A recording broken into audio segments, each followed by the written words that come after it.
The senior surgeon peeled off his gloves and dropped them in the trash without looking back. Damian Moretti, the most feared name in 3 states, lay bleeding out on the trauma table while the man with 22 years of experience and a medical degree on his wall walked away. Not because he couldn't help, because he'd already decided the math didn't add up.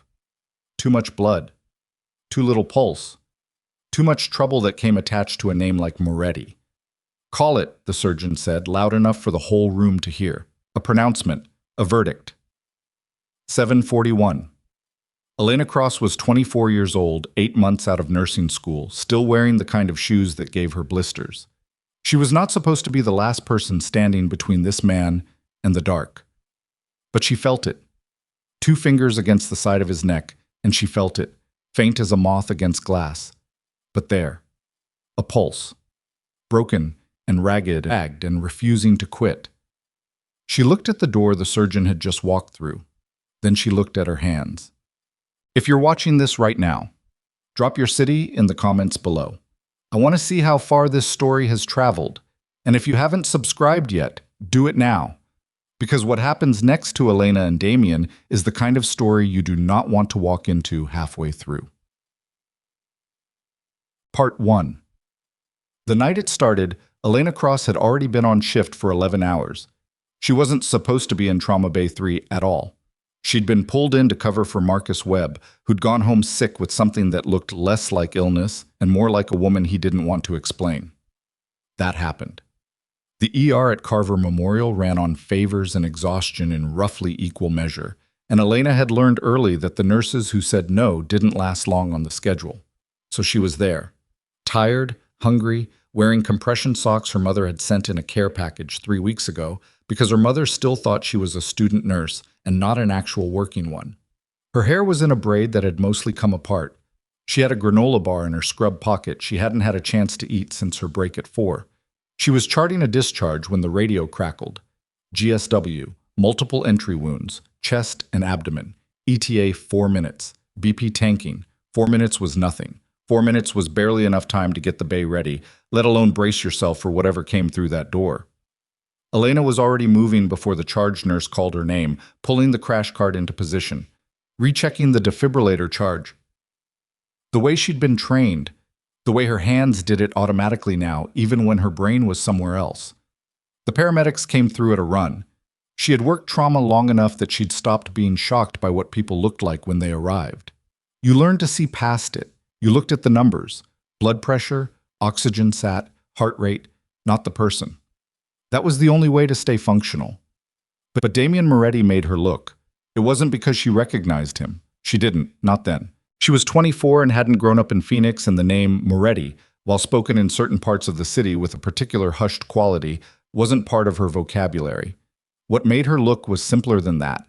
It was the stillness of him. Most trauma patients came in thrashing or screaming or begging. He came in like a man who had decided he was done fighting and was waiting to see what happened next. 3 gunshot wounds. 1 in the upper left chest.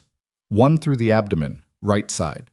1 had grazed his shoulder and opened up enough tissue that the paramedic had been pressing gauze to it since the warehouse on the east side where they'd found him. The gauze was saturated through. Dr. Harlan Shaw arrived 40 seconds later.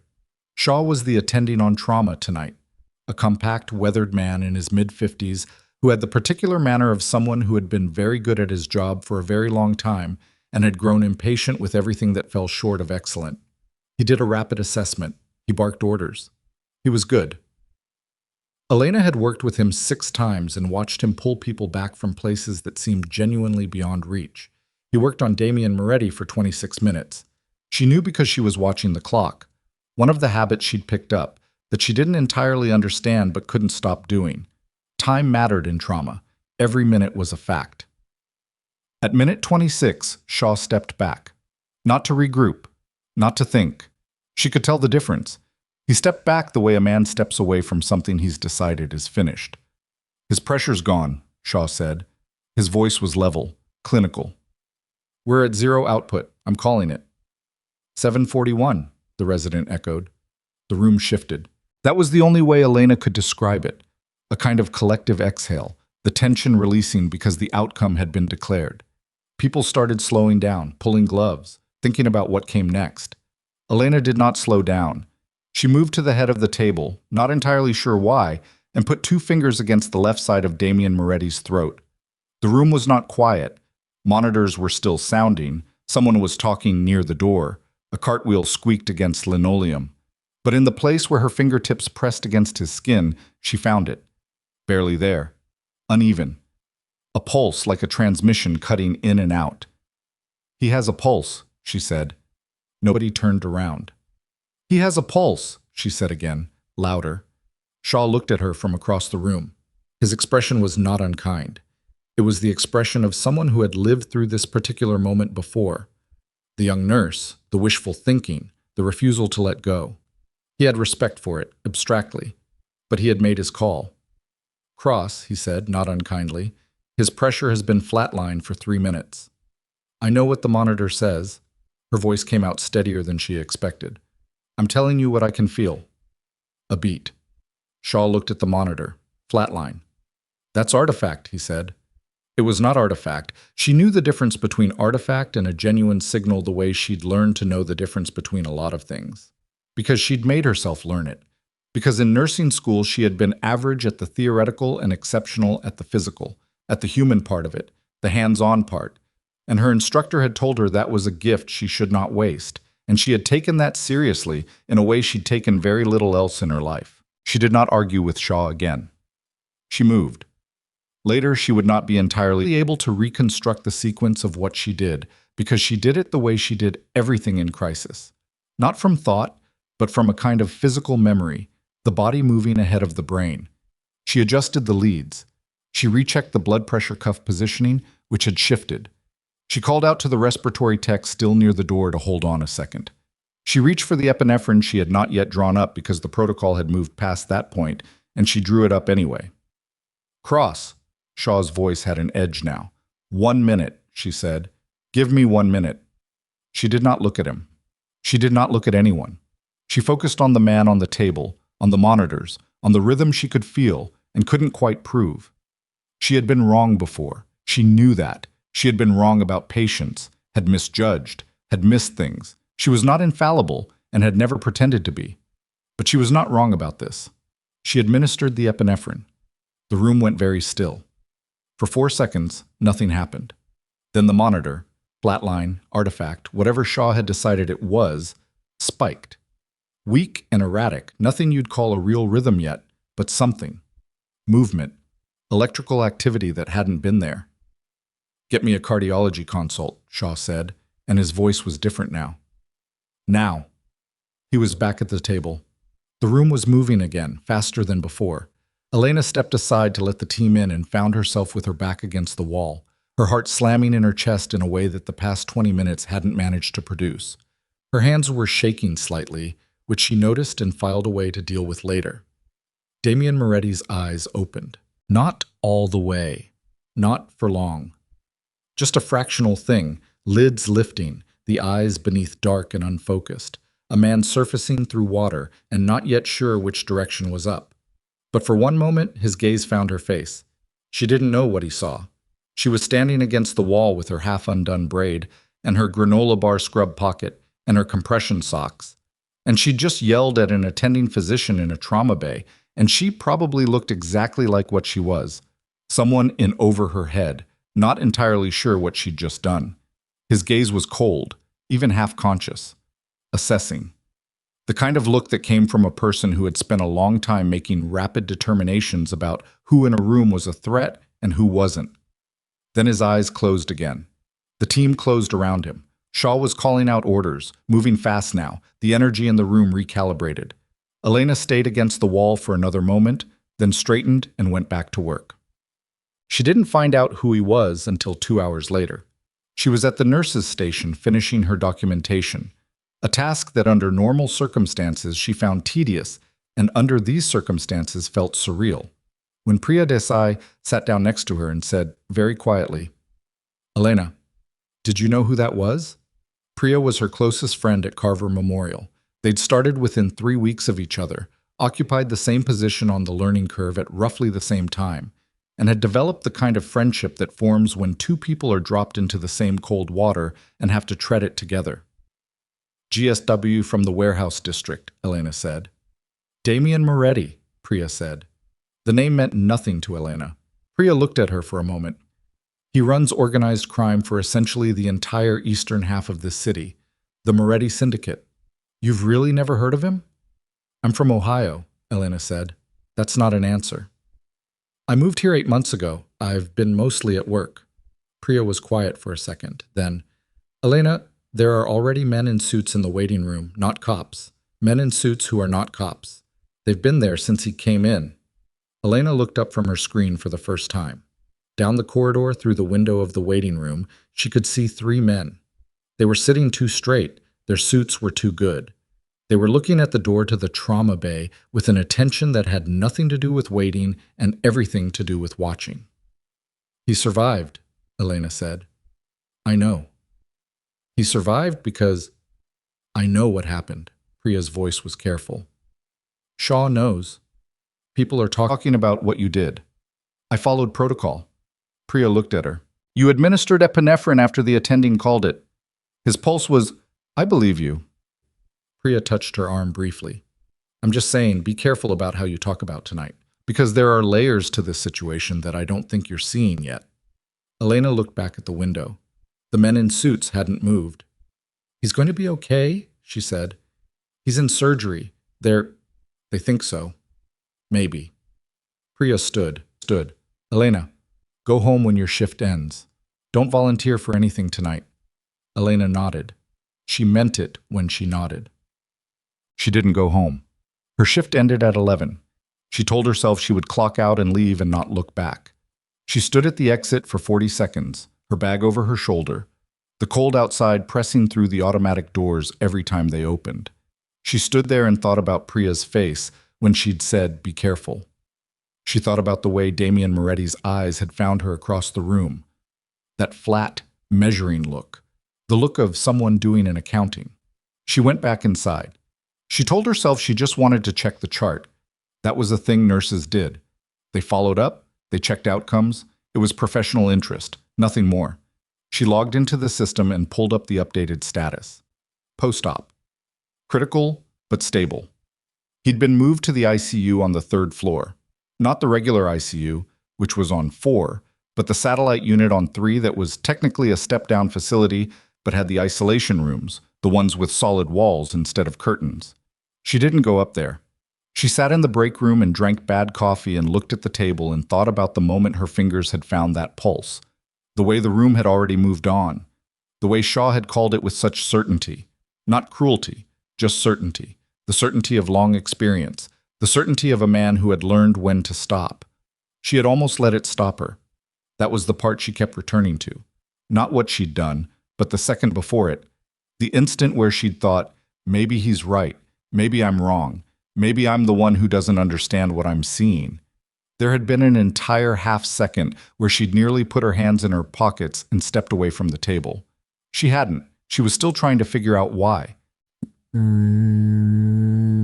The man who came to find her at 12:30 was not in a suit. He was in his late 30s, large in the way of someone who used it professionally, with a jawline that had been broken at some point and healed at a slight angle. He came into the break room and looked at her with the directness of someone who did not waste time. You're cross, he said. It wasn't a question. Who are you? She said. My name is Marco. He sat down across from her without being invited. I work for Mr. Moretti. She said nothing. You're the one who didn't let them call it, Marco said. I'm the one who assessed a patient and found a pulse that the monitor wasn't registering accurately. Right. A pause. He's asking for you. Elena set her coffee cup down. He's asking for me. He woke up an hour ago. He asked who was in the trauma bay. They told him. He asked to speak with you. Marco looked at her steadily. I can tell you that he doesn't make requests, if I'm being honest with you. I'm not on his care team. No. I'm a trauma nurse. He's in the ICU. I understand. This is not how hospitals work. Marco said nothing. He simply sat there with his broken jaw and his patient eyes, and waited. Elena thought about Priya saying be careful. She thought about the men in the waiting room. She thought about the granola bar still in her scrub pocket that she still hadn't eaten. And she thought about the fact that she had almost gone home 40 minutes ago and hadn't. And she thought about how the decision she'd made in the trauma bay, that half second where she'd almost folded, had not felt like a decision at all in the moment, had felt like the only possible thing. 5 minutes, she said. The room they had him in was at the end of the corridor, past the nurse's station and around the corner, and there were two more men like Marco stationed outside it. Not hospital security. Not police. They looked at her when she approached and then looked at Marco, and Marco nodded and they stepped aside. The room was dim. The monitors were quiet, not silent, but modulated, turned down, the way ICU rooms sometimes were for patients who were lightening toward consciousness. Damien Moretti was in the bed, elevated maybe 30 degrees, an oxygen cannula under his nose, an IV in each arm, the chest drainage system beside him doing its slow, steady work. He looked worse than he had on the trauma table, in the way that people sometimes looked worse when they'd survived, when the body, released from the absolute emergency of dying, was free to show you everything it had been through. He was also completely awake. His eyes found her the moment she stepped through the door. The same look as before, measuring, cold, the assessment of someone doing rapid calculation. But there was something else in it now, something she didn't have a word for yet. "You're younger than I thought," he said. His voice was rough, scraped down by the intubation and the anesthesia and the sheer physiological ordeal of the past several hours. "You're awake," she said. "Which means the surgery went well, which is good." "That's not an answer." "I'm 24. He looked at her for a moment. Something shifted in his face, not quite surprise, but adjacent to it. "You're 24 years old, and you overrode a senior attending physician in a trauma bay." "I found a pulse." "You could have been wrong." "I know." "You weren't." "I know that too." A pause. He looked at the ceiling for a moment, then back at her. His breathing was careful, the breathing of someone managing pain rather than free of it. The shallow, controlled inhalation of a person who has learned what happens when they breathe too deep. "Why?" he said. She thought about it. The honest answer was the one she'd been sitting with in the break room, the half second before she'd moved, the almost that had been so close to happening. But she didn't know him, and the honest answer felt too exposed for a room she'd been in for 40 seconds. "It was the right thing to do," she said. His mouth moved in something that wasn't quite a smile.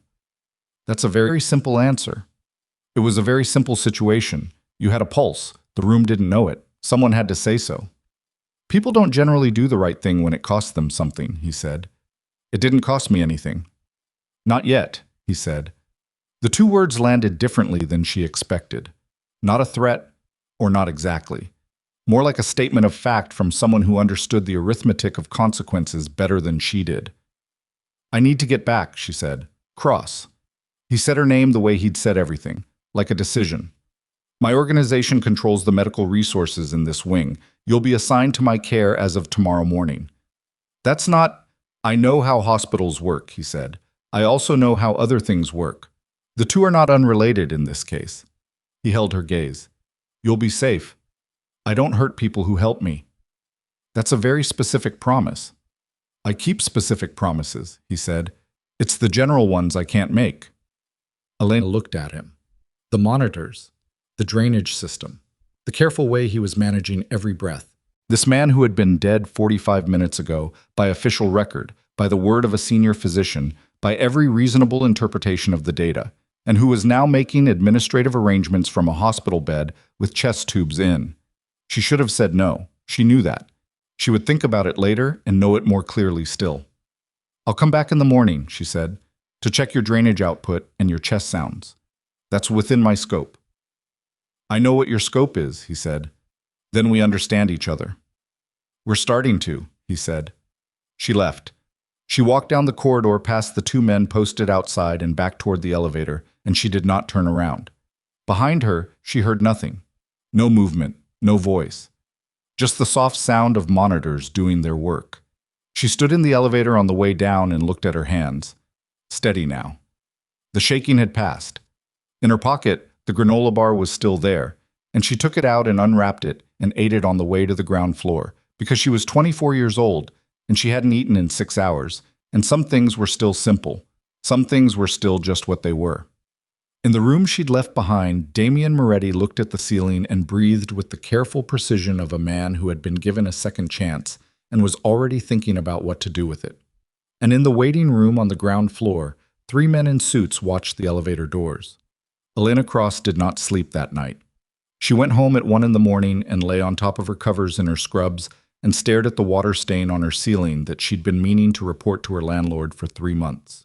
Her apartment was small and a little cold, and she'd furnished it mostly from a thrift store on McDowell Road because she was 24 and carrying student loan debt, and furniture had seemed like a luxury until it became a necessity. There was a plant on the windowsill that was technically still alive. There were dishes in the sink she'd been meaning to wash. Normal things. The ordinary texture of her life. She lay there and thought about the way Damien Moretti had said not yet. Not a threat. Not quite. More like a man reading a map and telling you, matter-of-factly, what was coming up around the bend. She'd spent 11 years in Ohio watching her father run his hardware store, watching him make the same quiet, careful assessments of customers the moment they walked through the door. This one will pay on time, this one won't, this one is lying about what they need the lumber for. And her father had almost always been right. He had a gift for it that he'd never named and she'd never asked him to name. She recognized the same quality in Moretti. Stripped down to the bones of it, past everything else the man was and everything else he'd done, he read people. Quickly and accurately and without sentiment. He'd read her in that room. She wasn't sure yet what he'd found. She was back at Carver Memorial by 6:45. Her shift didn't start until 8, but she'd been awake since 4 and lying in bed had started to feel like something she was doing to herself, not for herself.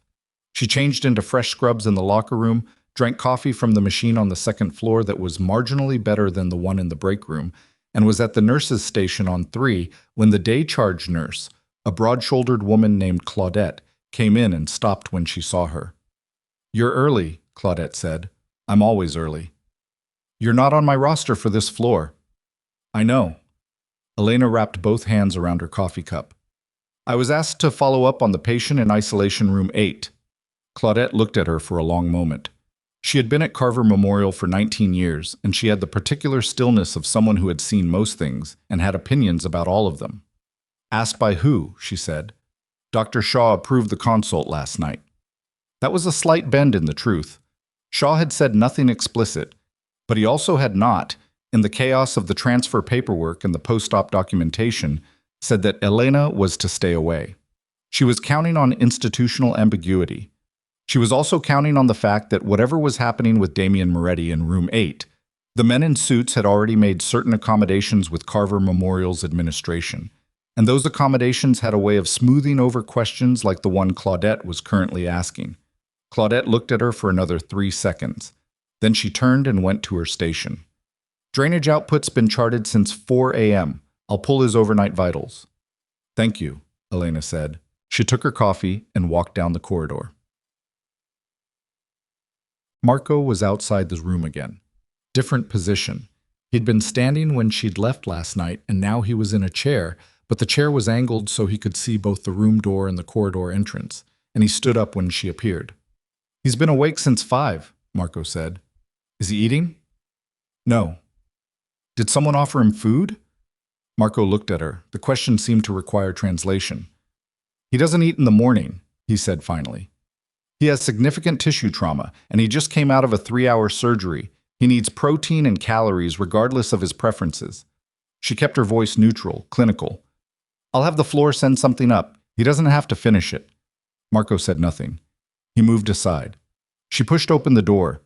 Damien was elevated to about 45 degrees, which was better than last night. Someone had adjusted his positioning, or he'd done it himself, which she suspected. His color was marginally better. Still terrible by any normal standard, but for a man who'd been in traumatic arrest 12 hours ago, marginally better was significant. He was looking at his phone when she came in, and he put it face down on the blanket without looking up. "Drainage output," she said, moving to the system beside the bed. "I need to check your chest sounds too. Any increase in pain since last night? Define increase. On a scale of 1 to 10, where were you at midnight and where are you now?" 6, 7. She marked it. Breathing hurt more than it did? Breathing always hurts? That's not an answer. He looked at her. There was something different in his face this morning. Not softer exactly, but less armored. The full consciousness of last night, without the narcotics that had probably been wearing off when she'd come in, she realized. He was more awake now, which meant he was also more clearly in pain, and the particular quality of his attention had that brittle, overlit feeling of someone managing discomfort through sheer will. Yes, he said, breathing hurts more. I'm going to listen to your lungs. Tell me if the pressure is too much. She placed the stethoscope. He sat through it without moving, without flinching, with the kind of stillness that came from practice. From being the kind of person who had learned not to show physical vulnerability, probably from a very young age and for very concrete reasons. She noted decreased breath sounds on the left, which was expected with the drainage system in place, and no new consolidation, no signs of pneumonia yet. Lung sounds are consistent with yesterday's post-op, she said. I want to see your incision site. He pulled the gown aside without being asked. Clinical. Efficient. The wound was healing as expected. Nothing she saw alarmed her.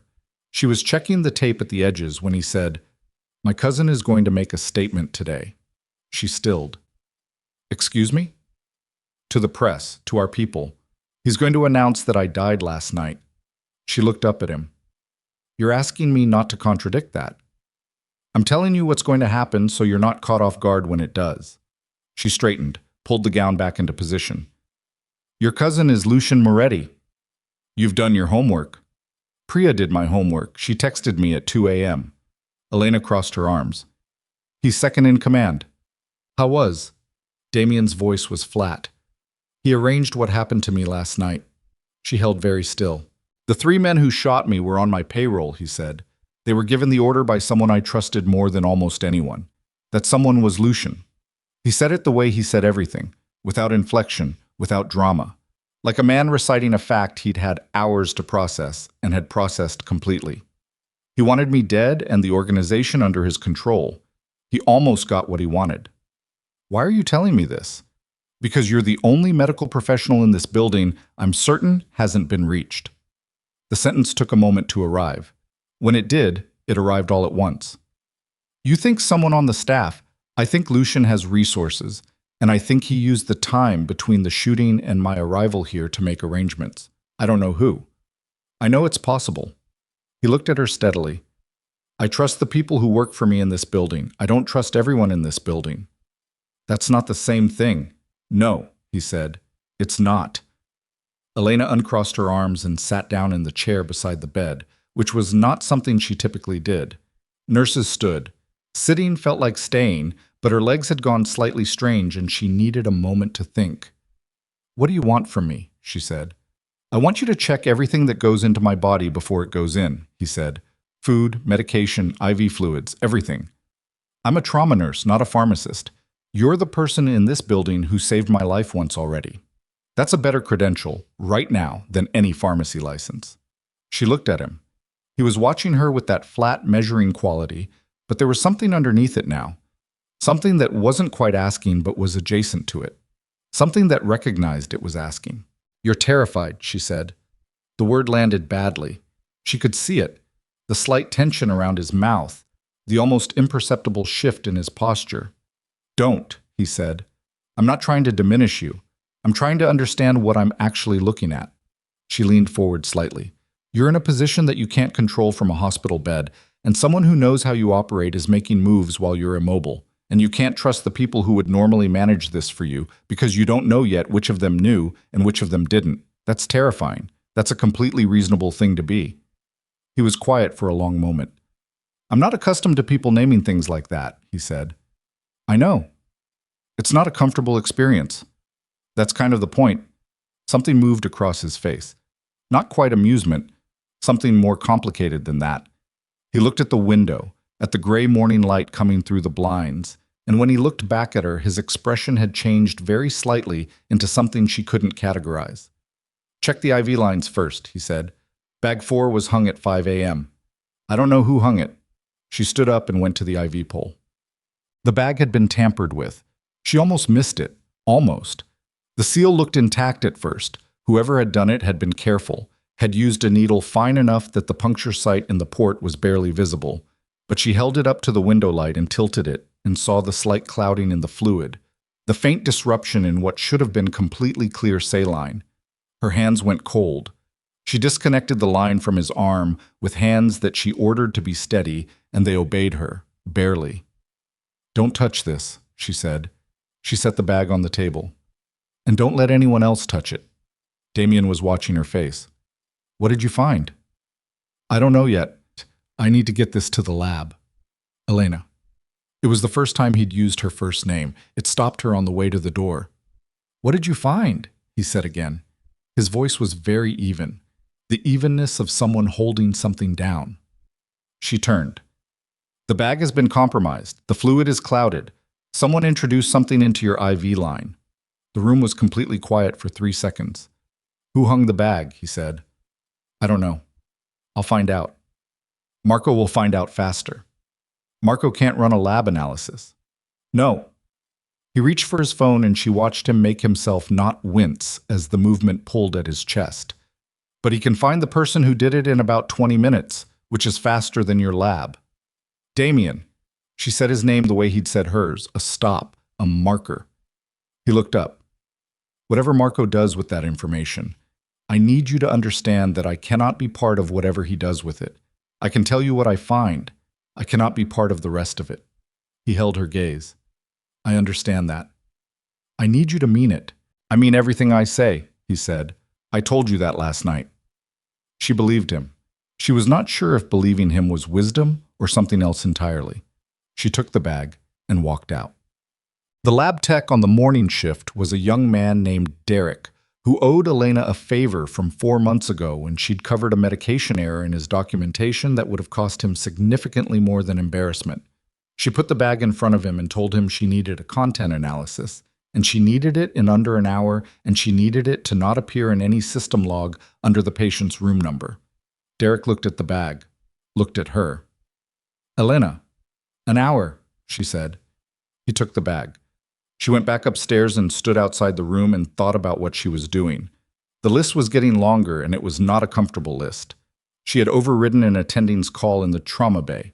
She had returned voluntarily to the care of a man who was, there was no softer word for this, a crime lord. She had taken a potentially contaminated IV bag off the floor without logging it through proper channels. She had asked a lab tech to run an unofficial analysis on an unlogged specimen. Each of those things had a version of a reason. The reasons were real. But stacked on top of each other like this, in the gray morning light of the third-floor corridor, they also looked like a series of steps in one direction from which it was becoming increasingly difficult to imagine stepping back. Marco was watching her from the chair. "The night nurse," she said, "who signed off on bag 4 at 5 a.m.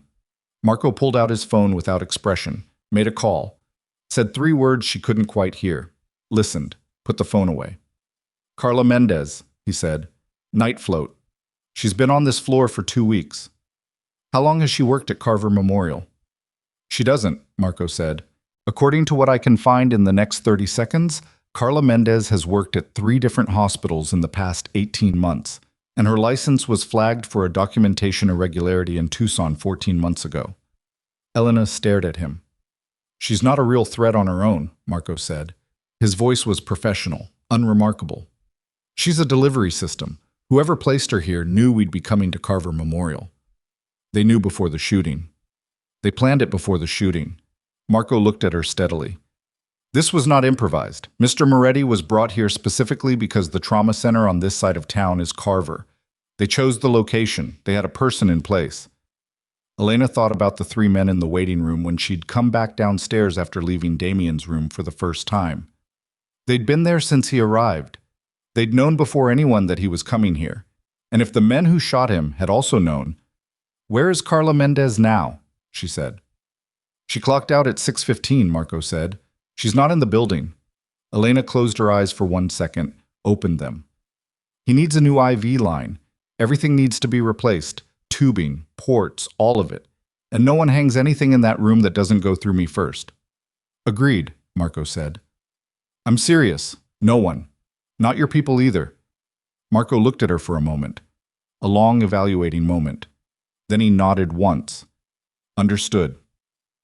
The lab results came back in 53 minutes. Derek called her cell, and when she answered, his voice was different from the easy, casual tone of their usual interactions. Potassium chloride, he said. Elevated concentration. Not lethal at the rate that line was running, but, Elena, at therapeutic saline flow over 4 to 6 hours, it would have put him into cardiac arrhythmia. She leaned against the corridor wall.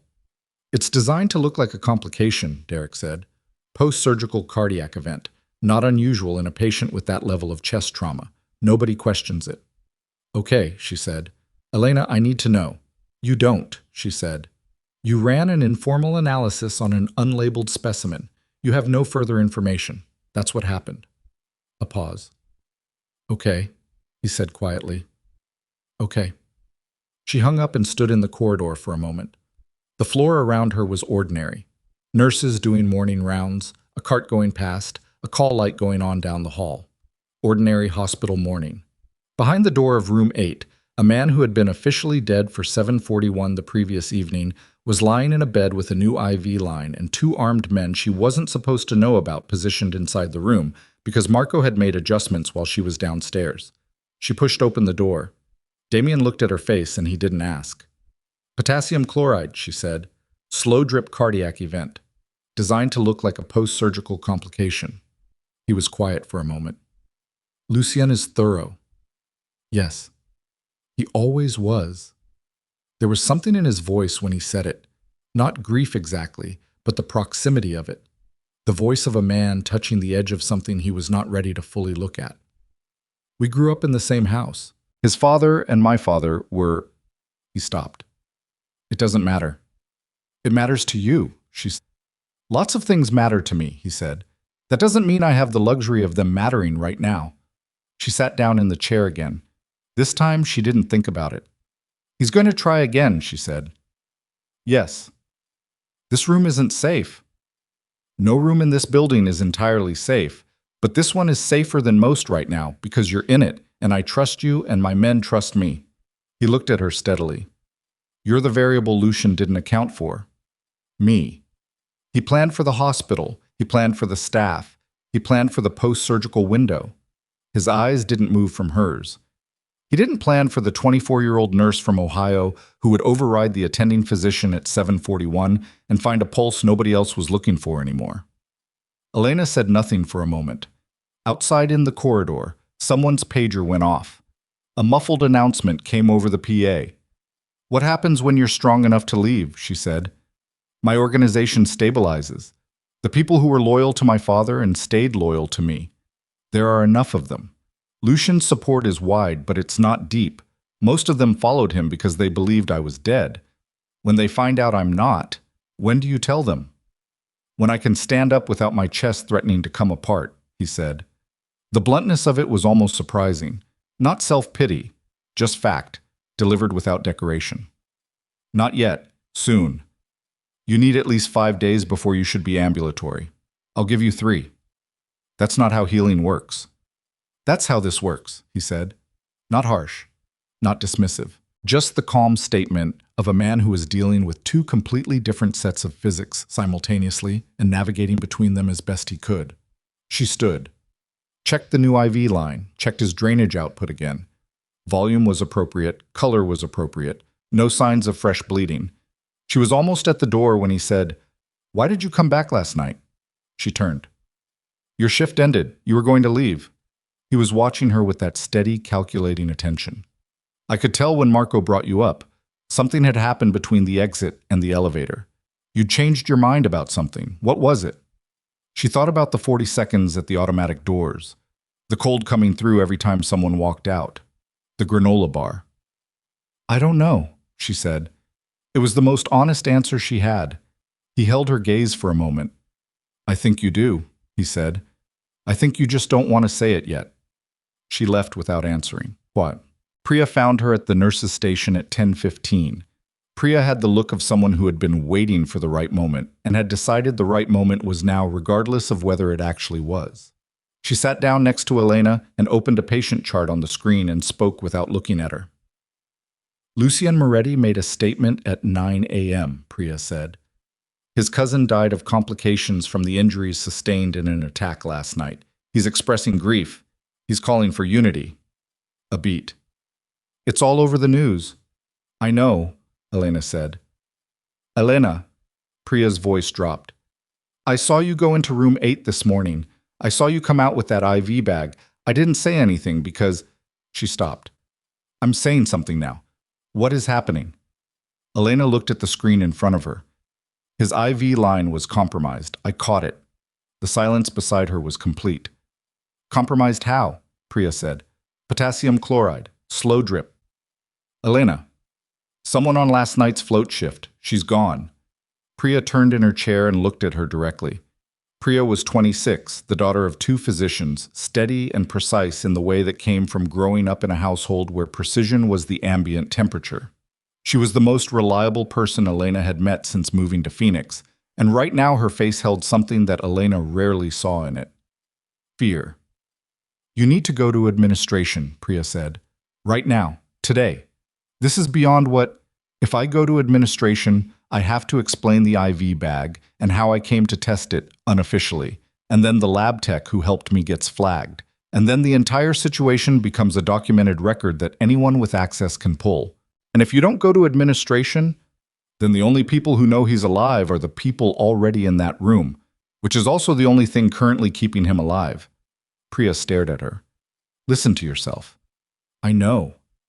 You're talking about being the exclusive medical care for a crime lord who has people trying to kill him in a hospital that has already been infiltrated. Priya's voice was very quiet and very even, which was worse than if she'd raised it. Elena, this is not a situation you navigate. This is a situation you report and step away from. He has a pulse because of me, Elena said. That was then. The potassium chloride was this morning. She looked at Priya. If I hadn't come back, if I'd gone home last night and stayed home, he would be in cardiac arrest right now and everyone would be calling it a post-surgical complication and Lucien Moretti would be running whatever empire his cousin built and the person who arranged it would never be named. Priya was quiet for a long moment. I'm not asking you to be part of this, Elena said. I want to be clear about that. Whatever I'm doing, it's mine, not yours. That's not how this works, Priya said. I already know about it. The moment you told me, I became part of it. I'm sorry. Stop. Priya turned back to the screen. Her jaw was set. Don't apologize. Just… She exhaled. Don't get yourself killed. That's all I'm asking right now. Just don't get yourself killed. Elena said nothing. Down the corridor, the door to room 8 opened and Marco stepped out. He looked toward the nurse's station, and when he found Elena, his expression didn't change, but he held the look for a half-second longer than neutral, which she'd already learned was his version of significant communication. She stood. Priya, she said. Go, Priya said. She didn't look up from the screen. Marco met her halfway down the corridor. We have a problem, he said. He said it the way he said everything, without texture, without inflection. A report. 2 men came into the building 20 minutes ago through the loading dock on the south side. Security camera on that entry has been running a loop since 6 a.m. He paused. They're dressed as facilities maintenance. Elena kept walking at the same pace. How do you know they're not maintenance? Because I know every maintenance rotation for this building for the next 72 hours, Marco said. And because one of them is carrying something in the back of his uniform that maintenance workers don't carry. They reached the door. Marco opened it before she touched it. Inside, the 2 men who'd been in the room, men she'd been pretending not to notice, were at the window and the door respectively, positioned with the particular stillness of people who were waiting for something to start. Damien was sitting up straighter than he'd been an hour ago. The movement had cost him. She could see it in his color, in the tight set of his jaw. But he was sitting up and his eyes were clear and very focused. We need to move him, Marco said behind her. You can't move him, Elena said. He's 12 hours post-op, the drainage system. We can't stay here, Damien said. His voice was level, but underneath it was the specific frequency of someone who had done his own calculation and was finished with it. If they know what floor I'm on, they could know because Lucien has your building's camera access, Elena said, which means moving through this building isn't safer than staying in this room. Both men looked at her. If they're already inside, she said, then movement is exposure. In here we control the entry point. Out there we don't. She looked at Marco. One door, 2 men on it. What does the stairwell look like? Marco was already on his phone. She looked at Damien. He was watching her with the measuring look, but there was something new in it now. Something that wasn't quite surprise, but was adjacent to it. The look of a man recalibrating. You're not what I expected, he said. You keep saying that. You keep proving it. From somewhere in the building, muffled, directionless, the building's structure eating the sound, came a sound that was not the normal ambient noise of a hospital. A sound that was sharp and short and left a silence behind it that felt different from the silence before it. Marco lowered his phone. South stairwell, he said. His voice had changed. We need to move. Now. Elena looked at Damien. Damien looked at her.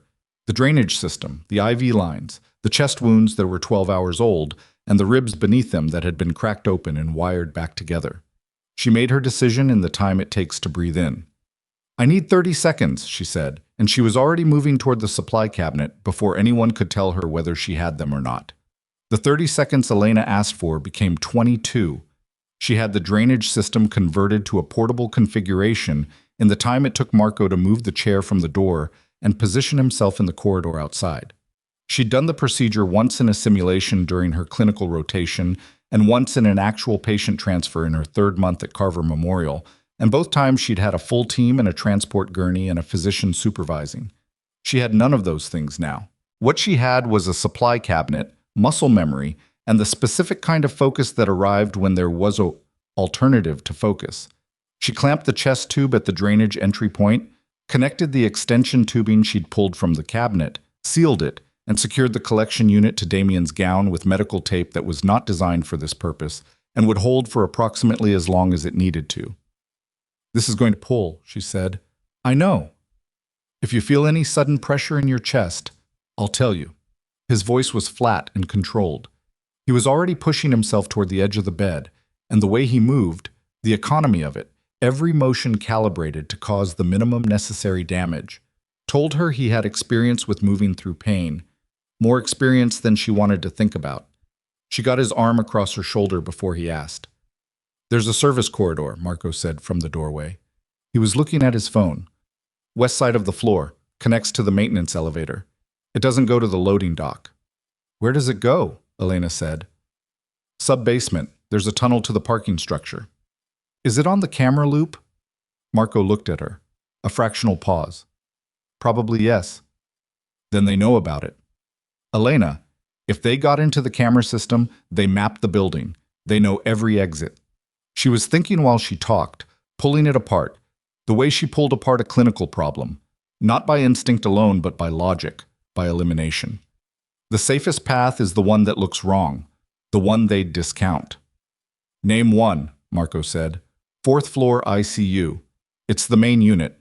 Busiest floor in the building right now, shift change in 20 minutes, high traffic, lots of staff movement.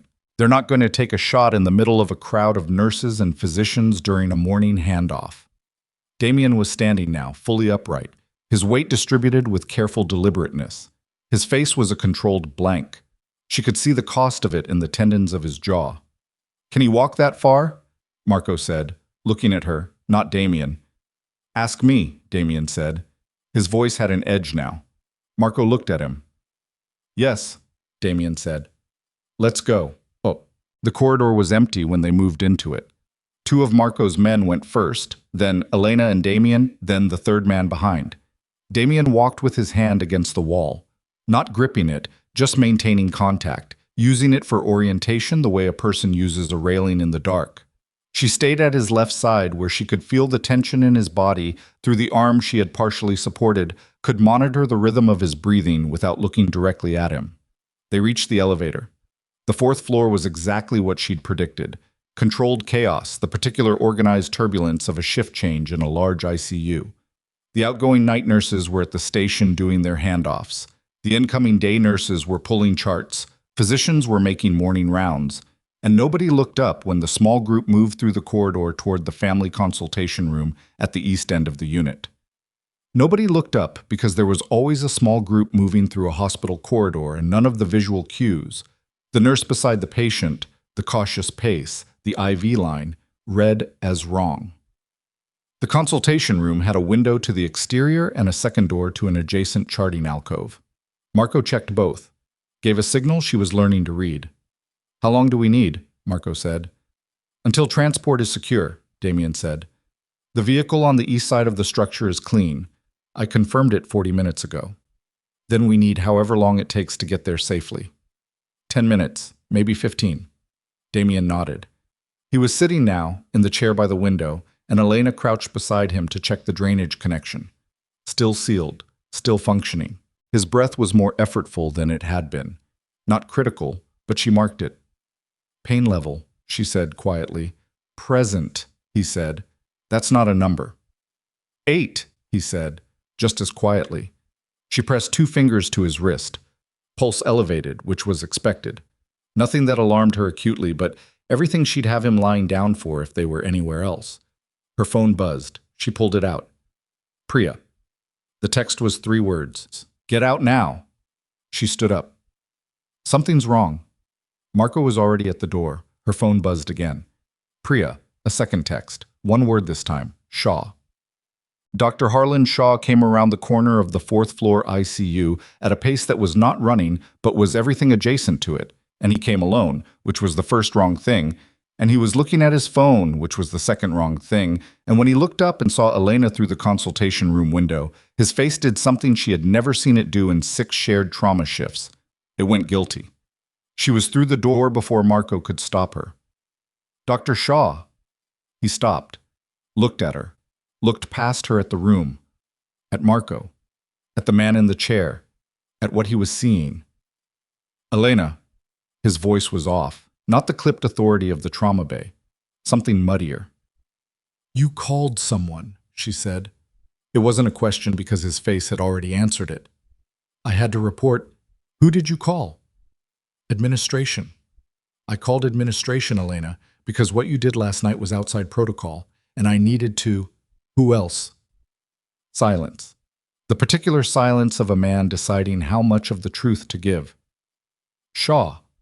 She took 1 step toward him. "Who else did you call?" He looked past her again, at Damien, and in that look was something she hadn't expected from Harlan Shaw, who she had thought was many things, impatient, exacting, occasionally brilliant, but had not thought was frightened. He was frightened now. "They reached out to me," he said, 3 weeks ago, long before last night. They said they had a patient who might come through trauma, and if he did, I should call a number." The room behind her went very still. "A number," Elena said. "They said it was a law enforcement matter, that the patient was a federal target, and if he survived and received treatment, I should notify them immediately, so they could—" He stopped. "They had documentation. It looked legitimate." "What number?" Marco said from the doorway. His voice had changed, dropped to something that had no temperature at all. Shaw pulled out his phone with shaking hands and turned the screen toward them. Marco took a photograph of it, put his own phone to his ear. Said something in a language Elena didn't speak. Listened. His face didn't change, but something behind his eyes did. He lowered the phone. "That number," Marco said, "routes to a relay service registered to a shell company in Nevada." He looked at Damien, not at Shaw. "Lucien's communication infrastructure." The word infrastructure landed in the room like something dropped from a height. Shaw's face had gone gray. "I thought it was federal agents." "It wasn't," Elena said. "I didn't know—" "How long ago did you call?" Her voice came out harder than she intended, but she didn't pull it back. 20 minutes ago, maybe 25. 25 minutes. They'd been on the 4th floor for 8. Before that, the corridor, the elevator. Before that, the 30 seconds in room 8. The timeline assembled itself with horrible clarity. "They know we moved," Marco said, already turning. "They know which building. They may know which floor." "The camera loop," Elena said. "If they've been watching since he came in. They let us move because they wanted to see where we'd go." Marco was at the door. "We're not going to the parking structure." "Then where—" she started. "Elena." Damien's voice from the chair. He hadn't moved. I was sitting with the same careful stillness as before, but his eyes were on Shaw, and the look in them was the one she'd glimpsed in the trauma bay. Flat, and assessing and completely without mercy. Get away from him. She stepped back. Shaw raised both hands. I didn't know what I was doing. I know, Damien said. That's the only reason this conversation is still happening. Shaw's hands shook. Go back to your rounds, Damien said. Tell no one what you saw here. Go home tonight and don't come back for 3 days. A pause. If you do those things, nothing happens to you. I mean that. Shaw looked at Elena as if she could confirm this. She said nothing. She didn't know if she could confirm it. Shaw left. She heard his footsteps going fast down the corridor, fading. The room was quiet for a moment. Then Marco's phone rang and he answered it and listened for 4 seconds and hung up and said, They're in the building. Confirmed. 3 of them, possibly 4. East stairwell, ascending. How long? Damien said. 2 minutes. Less. Damien pushed himself to his feet. Elena was there before he asked. His hand gripped her arm. Not gently, not roughly, just with the uncalculated force of a person stabilizing themselves. And she took the weight without comment. The morgue, she said. Both men looked at her. Sub-basement. Below the loading dock. It doesn't connect to the main tunnel system. It has a separate exterior access for transport vehicles. It's not on the standard building schematic because it was added in a renovation 7 years ago. She looked at Marco. Is it on your camera list? A pause. No. Then it might not be on theirs either. Damien looked at her with the measuring expression. But underneath it now was something different, something that was past calculation, past assessment, something that was simply, yes. Go, he said. They took the service stairs down. 4 floors in a stairwell with a man who had 3 gunshot wounds and a chest drainage system held together with medical tape and sheer refusal, and the specific acoustic quality of a stairwell. Every footstep amplified, every breath returned, made the descent feel both very fast and very exposed. Marco went first, 1 man behind. Elena and Damien in the middle, her shoulder under his arm, his hand gripping the rail on the other side, with the white-knuckled focus of someone treating every step as a separate problem to be solved. He didn't make a sound. Not once. Not when they hit the landing too fast on the 2nd floor and the impact jarred him in a way that she felt through his entire body. The sharp, involuntary tension of someone absorbing pain they hadn't chosen. Not a sound. She wanted to tell him it was okay to make a sound.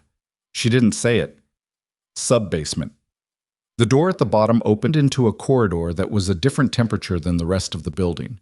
Colder, with the particular still quality of spaces that weren't meant for occupancy. Fluorescent lights, half of them on a motion sensor that triggered as they moved through. Concrete floors. The smell of disinfectant and something underneath it that was just the smell of the space, of cold and metal and sealed air. The morgue was at the end. The access point Elena had described was a wide, reinforced door in the back wall. The kind of door designed for gurneys, for equipment, for the particular logistical requirements of the department.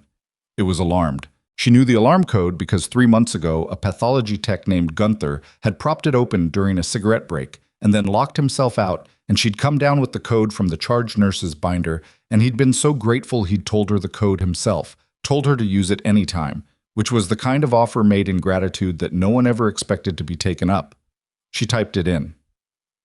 The door opened onto a concrete ramp that curved up to a covered loading area. No camera she could see. No movement. Overcast morning light, gray and flat, filtering in from the open end of the dock area. Marco went out first, 30 seconds, came back. Vehicle, he said. Around the south side, 2 minutes. Not the original vehicle, Damien said. Different. Clean. Marco didn't elaborate. Elena looked at Damien. His color was wrong. Not acutely wrong, not the wrong of a man in immediate crisis, but the sustained wrong of a man who had been pushing past his limits for long enough that the limits were beginning to push back. Sweat at his temple. Breathing that was still controlled but costing him more than it had an hour ago. When we get where we're going, she said, you're lying down for a minimum of 4 hours. I mean it. 3. He said. Damien. I'll consider 4. She decided that was the best she was going to get. 1. The vehicle that came around the south side of the building was a black SUV she didn't recognize, driven by a man she also didn't recognize, and she got in because Marco got in and Damien got in, And at this point, the sequence of decisions that had led here was long enough that one more barely registered as a decision at all. They were moving within 90 seconds of leaving the building. She sat beside Damien in the back. She monitored the drainage system. She checked his pulse twice with 2 fingers against his wrist, doing it without making it visible, and both times he led her without acknowledging it. Outside the windows, the city moved past. Ordinary Friday morning, people going to work, a school bus, a woman walking a dog. All of it completely indifferent to what was happening inside this vehicle. Her phone had 9 missed calls. 3 from numbers she didn't recognize. 5 from Priya. 1 from a number she recognized as the Carver Memorial HR extension, which was unusual enough on a Friday morning that her stomach tightened when she saw it. She called Priya back. Priya answered on the first ring. "Where are you?" Her voice was stripped of its usual precision, tight. "I'm outside the hospital. Elena, there are 2 men here asking for you, at the nurses' station." They showed credentials. They said, "Elena, they said you assisted in the removal of a patient without authorization and that there may be criminal—" "What kind of credentials?" Elena said. "They said federal." The word hit differently now than it would have this morning, before Shaw's phone, before the relay number, before the shell company in Nevada. "They're not federal," Elena said, a silence on the line. "How do you know that?" "Because the number that Dr. Shaw called routes to a relay service registered to the people who are trying to kill the patient I'm with." She said it very evenly, the way she said clinical facts, because right now clinical was the only register she had access to. "Those men are not there to protect anyone." Another silence. Longer. "Priya." Her voice sharpened. "Are you still at the nurses' station?" "No," Priya said quietly. "I'm in the supply room. I heard what you said and I walked away." "Good. Stay where you are. Don't go back to the station." "Elena, what do I do? I can't just call the actual police. Not security, not administration, the police." She paused. "Tell them there are 2 men impersonating federal agents on the 3rd floor. That's real, and that's prosecutable, and that will create a situation those men do not want to be in." "And you?" Elena looked out the window, the city going past, a school bus, a woman and her dog. "I'm going to be okay," she said. She wasn't entirely sure that was true, but she said it the way she'd said everything today, with the specific certainty of someone who had decided and meant the decision and was going to live inside it for as long as it held. She hung up. Beside her, Damien had his eyes forward. He'd heard. She knew he'd heard. "Lucian put men inside the hospital," he said. "Yes. They're using credentials. Fake federal. It's a risk. If real law enforcement gets called, it buys time," Damien said. "That's all Lucian needs right now. Time and confusion." He was quiet for a moment. "He's moving faster than I expected." "You expected him to move fast?" "I expected him to be cautious. He was always cautious, patient." He looked at his hands. "He's not being like something has changed that he didn't plan for." "You're alive," Elena said. "That's the thing that changed." "No." Damien shook his head slightly. "He knew I might survive. He planned for it. The Carla Mendez placement, the potassium chloride, the backup team at the hospital. He planned for the possibility that his first attempt failed." A pause. "What he didn't plan for was that I'd know it was him before I was strong enough to act on it." Elena thought about that. "How does he know you know?" Damien looked at her, the flat measuring look, and she saw it happen. The moment when the calculation completed and the answer arrived and he didn't want to give it to her. "Damien," she said. "Shaw wasn't the only person who was reached before last night," he said. The SUV turned onto a highway ramp and accelerated, the city falling away behind them. "How many people were reached?" she said. Before the assassination attempt, Lucien would have needed commitments. Not just the 3 shooters. Those are operational. He'd have needed administrative cover, medical positioning. He paused. He'd have needed someone close enough to me to confirm my location at the time of the attack. "How close?" Damien looked forward again. "Marco," he said. The name dropped into the space between them. Elena looked at the front of the vehicle, at the back of Marco's head in the passenger seat, at the way he was sitting, the same professional stillness, the same angled awareness. She kept her face neutral. Every muscle in her face neutral, the way she'd learned to keep it in trauma, when the information she was receiving was catastrophic, and the patient needed her not to react to it. "You know this," she said, very quietly. "You've known it." "I've suspected it since this morning," Damien said. The same quiet register. The route he chose through the hospital. The specific way he confirmed the camera loop timing. Small things, things that could each be nothing. But together they're a pattern I recognize. His jaw tightened. Lucien is good at creating patterns that look like loyalty. Elena did not look at Marco. She looked at Damien. "What do we do?" "We get where we're going," he said, "and then we find out." "And if it's him?" Damien's voice didn't change. "Then I handle it."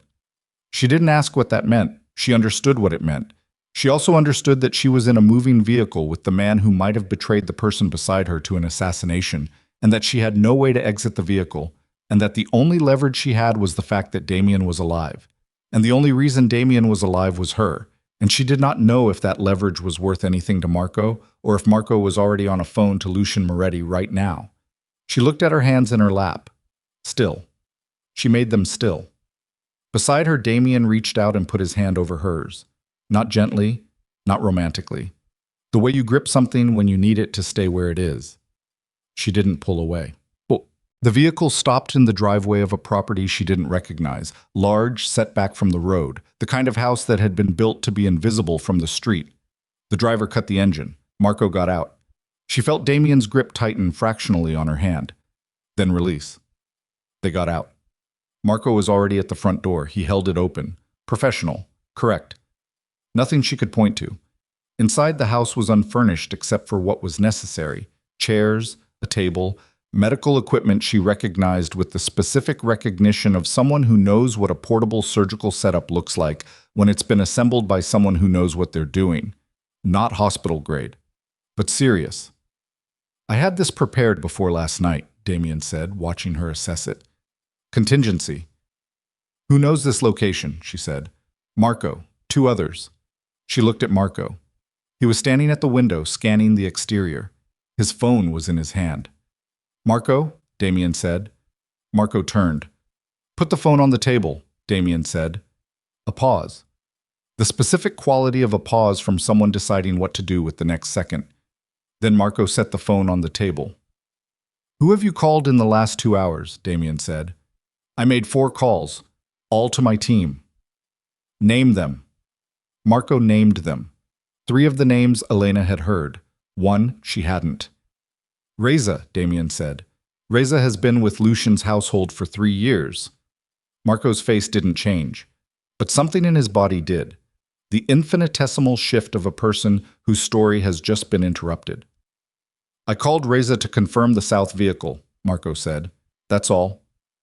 "What did you tell him before you called him to confirm the vehicle?" Silence. The silence went on for long enough to be its own answer. "Marco," Damien said. His voice was very quiet, the quietest it had been. "We have known each other for 11 years.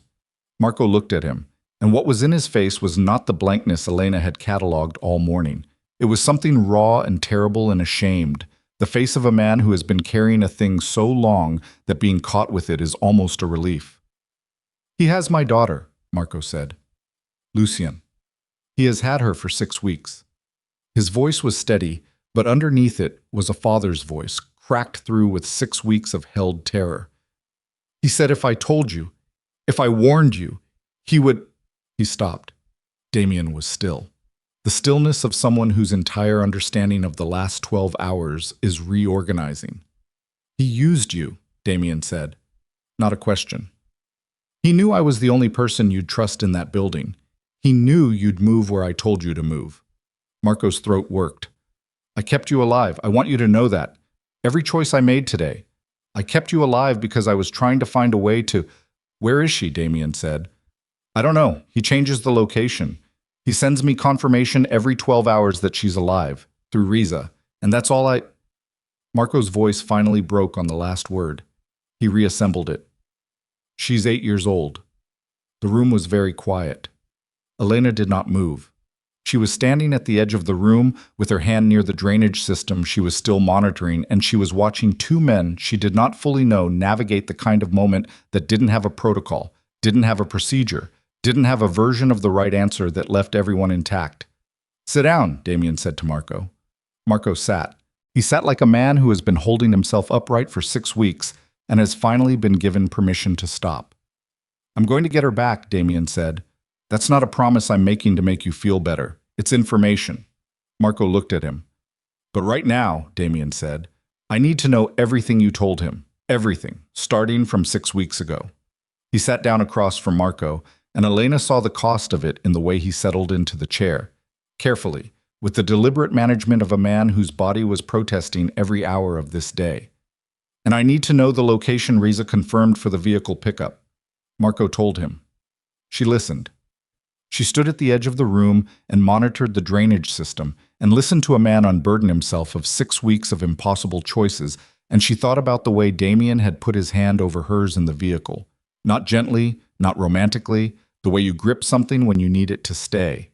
And she thought about the fact that 2 hours ago she had been a trauma nurse in compression socks with a granola bar in her pocket. And now she was standing in an unfurnished house on the edge of Phoenix, knowing the operational details of a criminal conspiracy and the location of a child being used as leverage. She thought about the automatic doors at Carver Memorial, the 40 seconds she'd stood there. She thought about how the choice hadn't felt like a choice at the time. It was feeling like one now. The full weight of it, arriving all at once, settling into her chest like something solid and permanent and not entirely unwelcome, even in the middle of everything it had cost and everything it was going to cost still. Damien looked at her from across the room. He'd finished with Marco. His eyes found hers with the measuring quality she'd cataloged all day. But it was different now. Still assessing, still calculating, but underneath it something that was simply looking, simply seeing her, the way people rarely let themselves be seen and rarely let themselves see. "You should know," he said, "that where this goes from here, it goes somewhere you can't come back from easily. I want you to understand that before it goes there." Elena looked at him, at the drainage system, at the medical setup in the corner of the room that someone had assembled before any of this happened, in a contingency room for a contingency no one had wanted to reach, at the window where Marco was sitting with his head in his hands. "I already came back from the automatic doors," she said. Damien looked at her for a long moment. "Yes," he said. "You did." Outside, somewhere in the city, a phone that routed through a relay service in Nevada rang and was not answered, and Lucien Moretti began to understand that his cousin was not where he was supposed to be, and that the variable he hadn't planned for was still in play, and that the next move was going to have to be the kind that left no room for another mistake. The call came at 4:17 in the afternoon. Damien's phone. The screen showed a number he recognized. Not Lucian's personal line, which hadn't been active since the night of the shooting, but a secondary number, one that had existed for operational communication between them for 6 years. Seeing it light up the screen was like seeing a dead man's handwriting on a fresh envelope. He answered it on the second ring. "You're harder to kill than I remembered." Lucien Moretti's voice was exactly as Damien recalled it, measured, precise, carrying the particular quality of a man who had rehearsed most of what he said before saying it, a slight rasp at the edges that had always been there, that their grandmother had called a smoker's voice even though Lucien had never smoked. "I'm going to assume that's the nurse." Damien said nothing. "Elena Cross, 24, from Dayton, Ohio. Parents still there. Father runs a hardware store. Mother teaches elementary school. She has one younger brother, still in college." A pause. "She's been at Carver Memorial for 8 months, and in that time she's had 2 disciplinary notations for going outside her scope, both minor, both dropped. She's good at her job. She cares too much." Another pause, this one different in quality. "She doesn't know what she's walked into." "She knows enough," Damien said. "Does she know that you let 3 men from your own organization get close enough to shoot you because you'd started to trust too easily?" Lucian's voice carried something that was adjacent to sadness, the way a surgeon's voice is adjacent to regret. Professional. Managed. "Does she know what happened to the last person who put themselves between you and something that wanted you dead?" "This conversation ends in 10 seconds if you don't tell me what you want," Damien said. Antonia, Lucian said. The name of Damien's younger sister landed like a physical impact. Damien's hand tightened on the phone. Elena, sitting across the room going through the medical supplies, looked up. She couldn't hear the voice on the line, but she could read what was happening in Damien's body. The way his shoulders changed, the small catastrophic shift of a person who has just been handed the worst possible leverage. "Where is she?" Damien said. "Safe. Unhappy." A pause. "She called me Uncle Luke and asked when you were coming. It was genuinely moving. I'd forgotten she still does that." "Lucienne." "The waterfront property. You know the one. Your father bought it before he died. He always intended to renovate it." A pause. "Midnight tonight. You come alone. I confirm to my people that you're alive. We have a conversation about how this organization moves forward, and Antonia goes home with whoever you send for her. You just tried to kill me 3 times in 24 hours. I tried to resolve a situation cleanly. Those attempts failed. I'm not interested in a 4th attempt. The publicity alone would be catastrophic for the organization." The measured tone held. "What I want is an arrangement. You understand arrangements. And if I don't come?" The silence on the line lasted 4 seconds. Then Antonia's situation becomes less comfortable. He didn't elaborate. He didn't need to. "Midnight," Damien said. "Alone," Lucian said. "I'll know if you're not." The call ended. Damien set the phone on the table. He sat very still for a moment, the way he'd learned to sit still when the information was too large for immediate motion. His father had taught him that, had said that the first instinct after bad news was always movement, and movement was almost always wrong, that the correct response was stillness and thought, and then movement with purpose. Elena was already across the room. "Antonia," she said.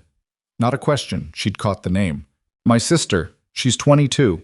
He looked at the phone. "Lucienne has had her. I didn't know." Marco knew? Marco knew she was missing. He thought Lucian told him she'd been taken by a rival, that finding her was contingent on Marco's cooperation. His jaw tightened. It was never a rival. Lucian took her himself. 2 birds. Elena sat down. She sat the way she'd started sitting in rooms with him. Not perching, not professionally positioned, just down, present, her full weight in the chair. "He wants you at the warehouse at midnight." "Yes." "Alone." "Yes." She looked at him steadily. "You're not going alone." "I can't bring an army. He'll know. He has people watching. He'll have the area covered. If he sees—" "I didn't say an army." She held his gaze. "I said not alone." He looked at her for a long moment. "Elena, you can't drive. You can barely stand for more than 10 minutes without your chest drainage pulling. You need someone who can manage a medical crisis if this goes wrong." She kept her voice even, the clinical register she'd been using all day, the one that felt like armor. "I'm the only option you have that doesn't look like a threat. You're not a threat because you're not trained for this. I kept you alive through a hospital evacuation with a compromised chest drainage system and a coat of medical tape," she said. "I think we've established that training is flexible." He stared at her. "I'm going," she said. "That's not a request. Son." Marco spent the next 4 hours on the phone. He made calls with the specific efficiency of a man who was burning through a debt he owed and knew he was burning through it, who understood that this was the accounting and was prepared to pay it fully. He reached the men who had stayed loyal to Damien's father, the old guard, people Lucian had tried to push to the margins over the past 2 years, who had accepted the margin because Damien had been alive and capable and the organization had been stable and there was no reason to push back. He reached them and told them Damien was alive, and the response he described to Damien was consistent. Silence, then a sound he could only describe as a man setting something down that he'd been holding ready. 12 men committed within the first 2 hours. By hour 3, 17. By the time the sun went down and the city outside the windows shifted from gray to amber to the particular flat darkness of a phoenix night without cloud cover, Marco had 22 men positioned across the waterfront district, each one placed at a remove that would read as ordinary urban presence. Vehicles parked along the access roads, 2 men in a maintenance truck with a legitimate company logo Marco had borrowed from a contact, 3 along the waterfront footpath that most people didn't use after dark. None of them inside. None of them visible from the warehouse perimeter. "Lucien will have his own people around the exterior," Marco said. He was standing at the table with a hand-drawn map of the waterfront property. His voice had returned to its professional register, but his eyes still carried the weight of everything he'd said that afternoon. 8, maybe 10, mercenaries. He's been building an external force for 2 years, people with no loyalty to the organization. He was planning this for 2 years, Damien said. At least, maybe longer. Marco looked at the map. The warehouse interior is open plan. The renovation your father started was never finished. 2 catwalks, upper level, accessed from the north and south stairwells. 1 main entry, 2 secondary. He paused. If he positions Antonia in the interior, there's no clear line from the catwalks without risk. He won't position her where she can be reached easily, Damien said. He'll keep her in one of the back rooms until the conversation is done. Then you need to get him to move her before his people can react, Marco said. Or someone else moves her, Elena said. Both men looked at her. She was studying the map. She had the quality she got when she was working through a clinical problem. Still, focused, her eyes moving across the information with the systematic attention of someone building a sequence. The north catwalk. If I'm up there before midnight, before you go in, no, Damien said. The sightline from the north catwalk to the back rooms is clear. You said open plan, so the upper level gives a view of the entire space. I'm not going to engage anyone, she said. I'm going to be eyes, and I'm going to be positioned where I can move to Antonia the moment there's an opening, before Lucian's people can seal off the back. She looked at him. You walk in the front door, he focuses on you. He's been thinking about this moment for 2 years. He's not going to be distracted, but he might not account for someone who came in 90 minutes early through the secondary access and has been sitting on a catwalk in the dark waiting for the right second.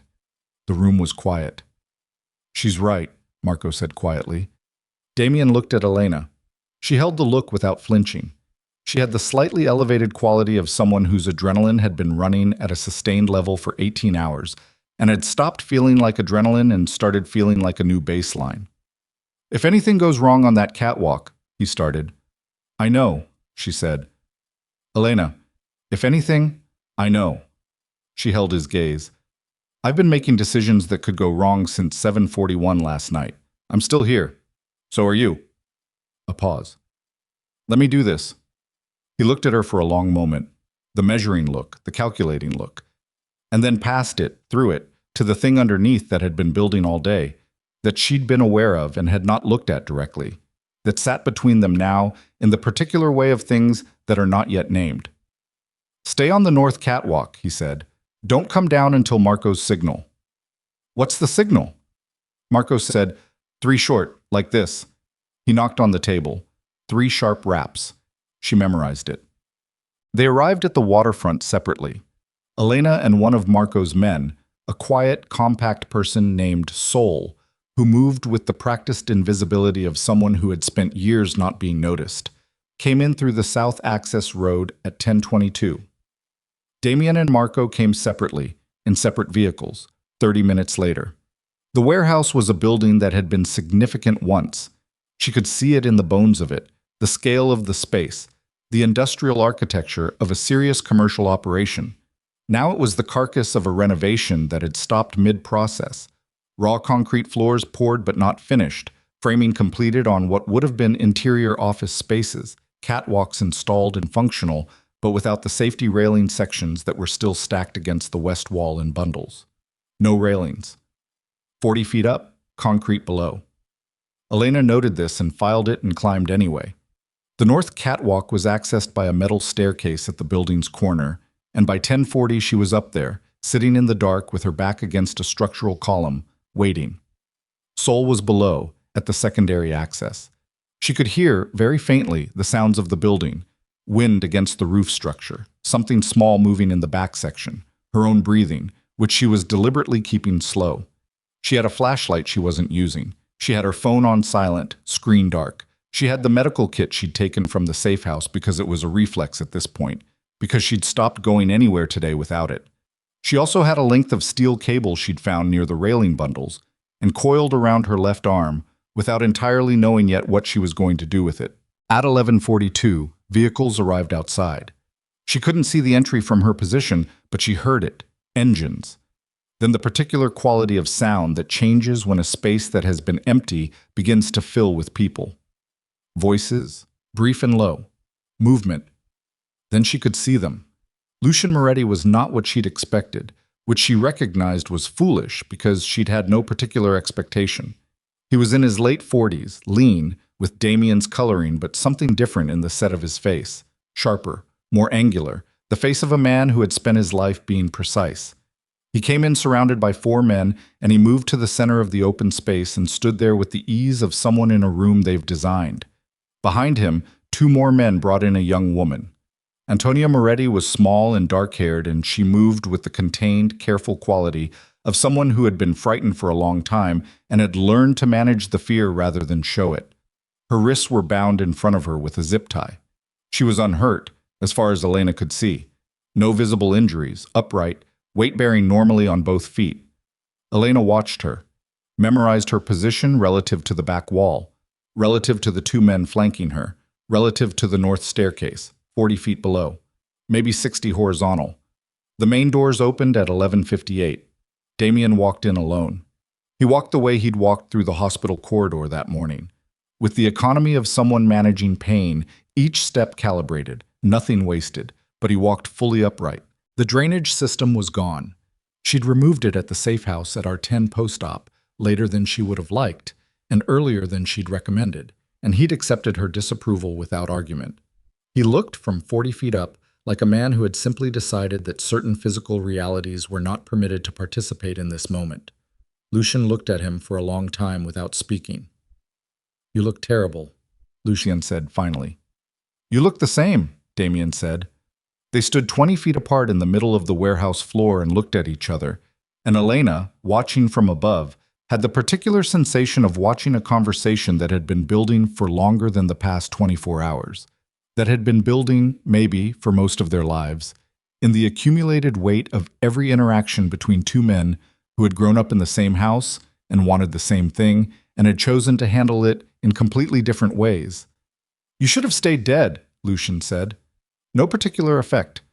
The same measured tone from the phone. It was cleaner. The organization would have stabilized. The people who matter would have adapted. "The people who matter are going to know what you did before the week is out," Damien said. "Some of them already know. They made their choice." Lucian tilted his head slightly. "How many of them came back, Damien? When Marco made his calls tonight, I know he made them. I've been watching. How many?" "Enough. Enough." Lucian repeated the word as if tasting it. "That's not a number. I'll tell you the number. 17. Damien said nothing. "I have 43, Lucian said, "and mine aren't men who remember your father. Mine are men who have been paid, which is more reliable than memory." A pause. "I'm not trying to frighten you. I'm trying to give you the actual arithmetic so you can make a decision based on reality." "Release Antonia," Damien said. "In a moment. First, now," Damien said. The single word carried everything. Not raised, not sharp, just absolute. The particular register of someone who has decided that there is exactly one acceptable outcome and everything else is noise. Lucian looked at him. A long look. Something moved in his face. Not hesitation, not exactly, but the flicker of a man encountering a version of the person across from him that he hadn't fully accounted for. "You're different," Lucian said. "Something happened to you last night besides the shooting." Damien said nothing. "The nurse," Lucian said. Elena gripped the structural column. "People who survive the unsurvivable sometimes come back changed," Lucian said. "I've seen it. They come back convinced that survival means something, that they've been given a purpose. It's a seductive feeling." He paused. "It also makes them reckless." "Release my sister," Damien said. Lucian looked at him for one more moment. Then he made a small gesture to the men flanking Antonia. They brought her forward. Elena was already moving. Not down the staircase. There wasn't time. And the staircase was on the north side, and Antonia was being moved toward the center, toward Lucian. And the men flanking her were armed and positioned, and the moment Damien's people outside made their entry, the space between Antonia and a crossfire was going to collapse to nothing. Elena had the steel cable in her left hand. The catwalk was 40 feet up. Lucian's mercenaries were fast, but they were facing people who had made a decision before they walked in, which was different from people reacting to a decision being made around them. Elena got Antonia's wrists free. Can you run? Antonia looked at her, dark eyes, sharp and present. Not the dissociated quality of someone who had broken under the stress, but the hard, clear eyes of someone who had been enduring. Yes, she said. North staircase. Up, not down. Go. What about go? Antonia ran. Elena got to her feet in the middle of the warehouse floor, which was now chaotic in the specific way of a space where multiple trained groups of people are moving in different directions with clear intentions, and she stayed low and moved toward the east wall where the fighting hadn't yet reached, pressing herself against the framing and watching for Damien. She found him 30 feet away. He and Lucien were not fighting. They were standing with 12 feet between them and 3 of Lucien's men at Lucien's back and Marco at Damien's, and it was the specific stillness of a standoff, the physics of mutually assured destruction holding everyone in place while the edges of the room continued to resolve around them. Lucien was looking at the north staircase where Antonia had gone. He looked back at Damien. "The nurse," he said again. Something had shifted in his voice. The precision still there, but underneath it, for the first time, something that was not quite surprise but was the specific quality of a man revising an assumption that had held for a long time. "She's not what you expected," Damien said. "No," Lucien said. "She's not." His hand moved. One of his men read it and raised a weapon, and Elena saw it from the east wall, and she had the cable still in her hand, and she threw it without aiming, not at the man, at his arm, at the momentum of the weapon coming up. And the cable wasn't a weapon, and it didn't hit cleanly, but it hit, tangling the arm, deflecting the barrel, and the shot went wide and into the ceiling, and the half-second it bought was enough. Marco moved. Damien moved.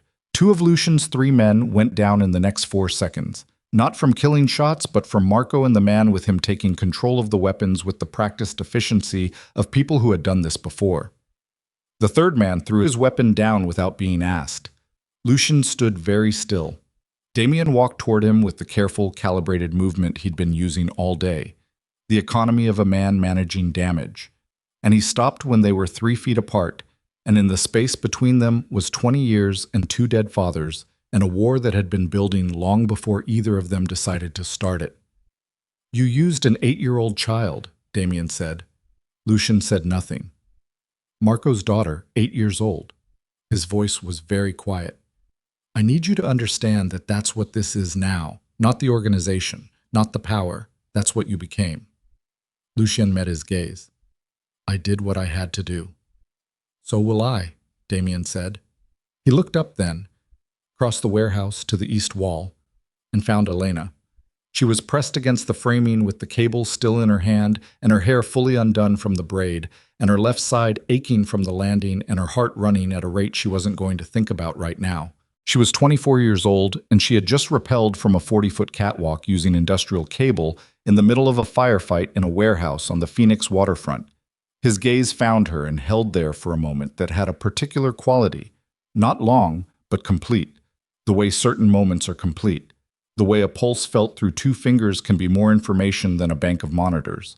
She nodded once. He looked back at Lucien. From the north staircase came 3 sharp knocks. Antonia's voice. "I'm here. I'm okay. I'm here." Damien's eyes closed for 1 second. When they opened, the decision was made.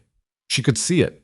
Not what the decision was, not the specifics of what would happen to Lucien Moretti after tonight, because that was not her territory, and she knew it, and she was not going to pretend otherwise.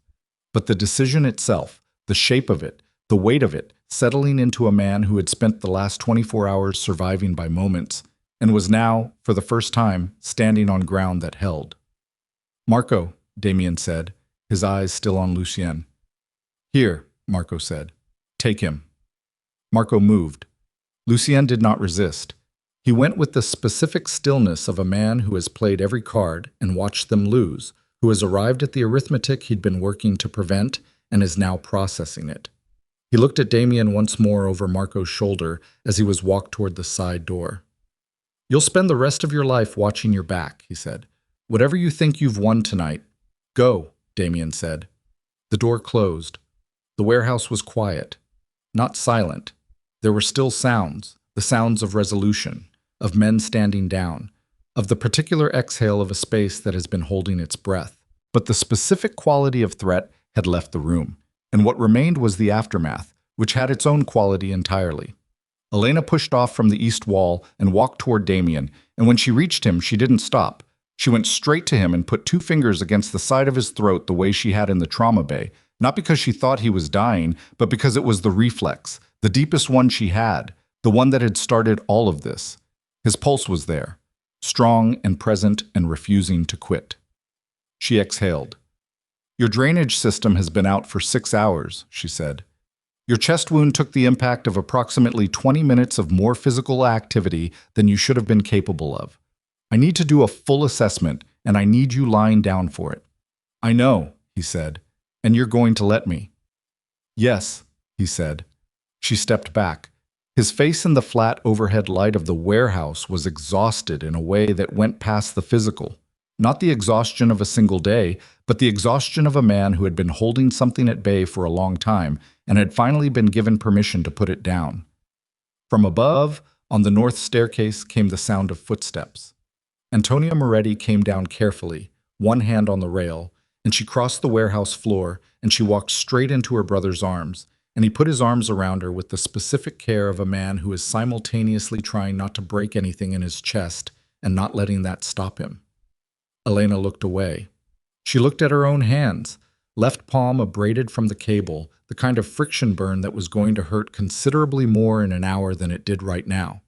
Her left side would bruise through by morning. She did a brief internal inventory. Nothing structural, nothing she'd broken.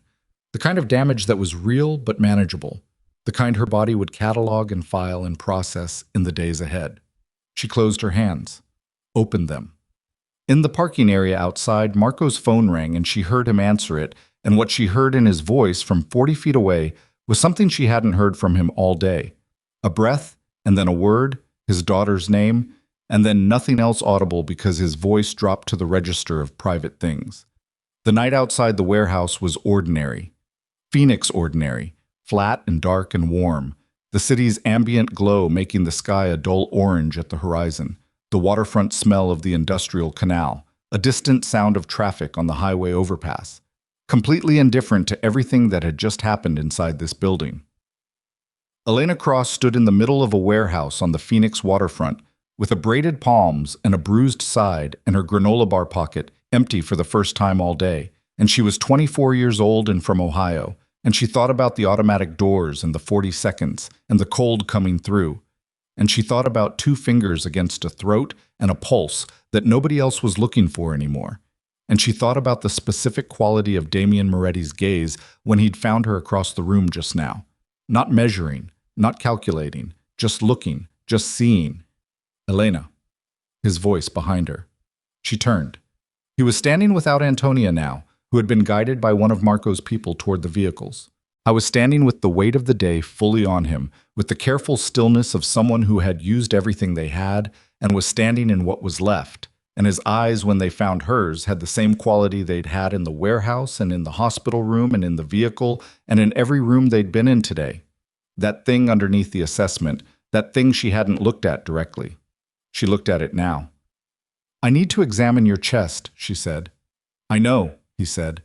"And then I need to sleep for approximately 10 years. "I know," he said again. "And after that," she said, "we're going to have a different kind of conversation." He held her gaze for a moment. Something shifted in his face.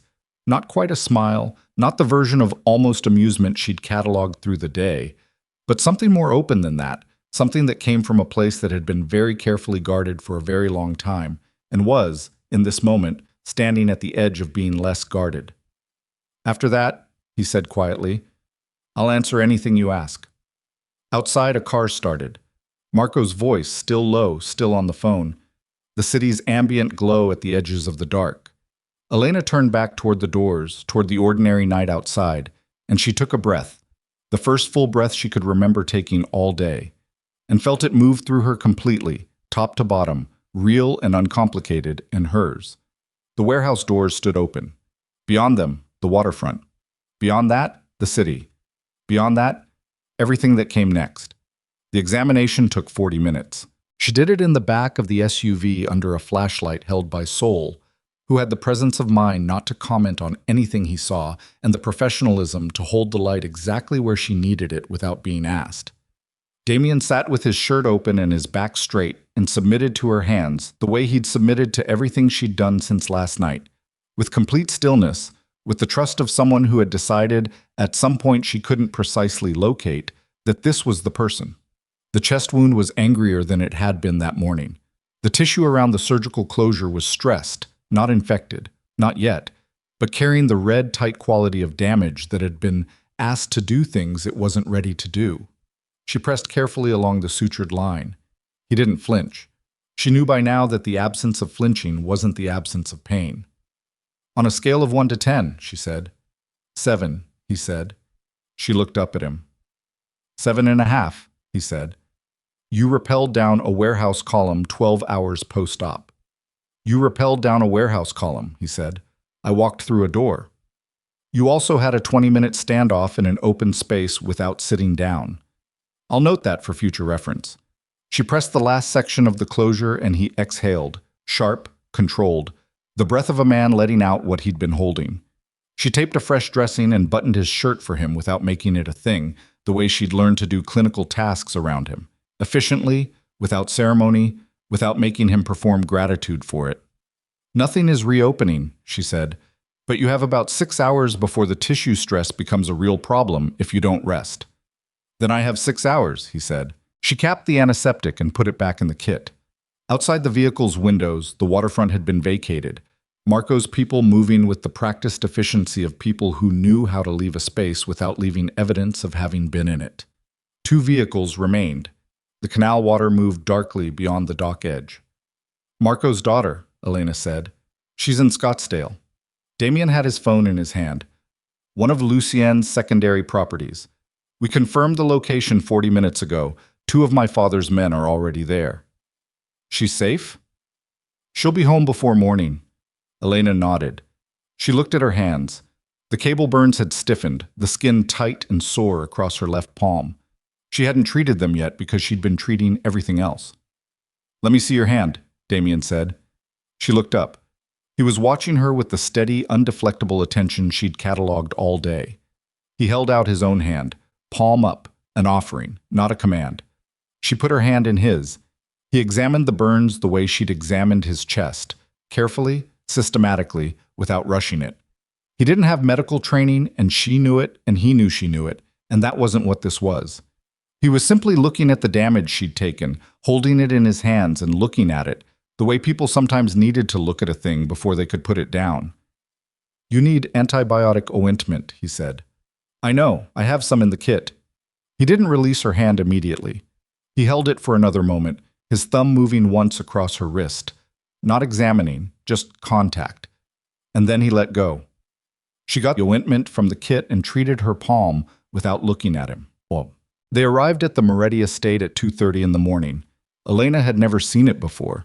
She looked at it through the windshield and thought about the word estate, which she'd always associated with a specific kind of old money formality.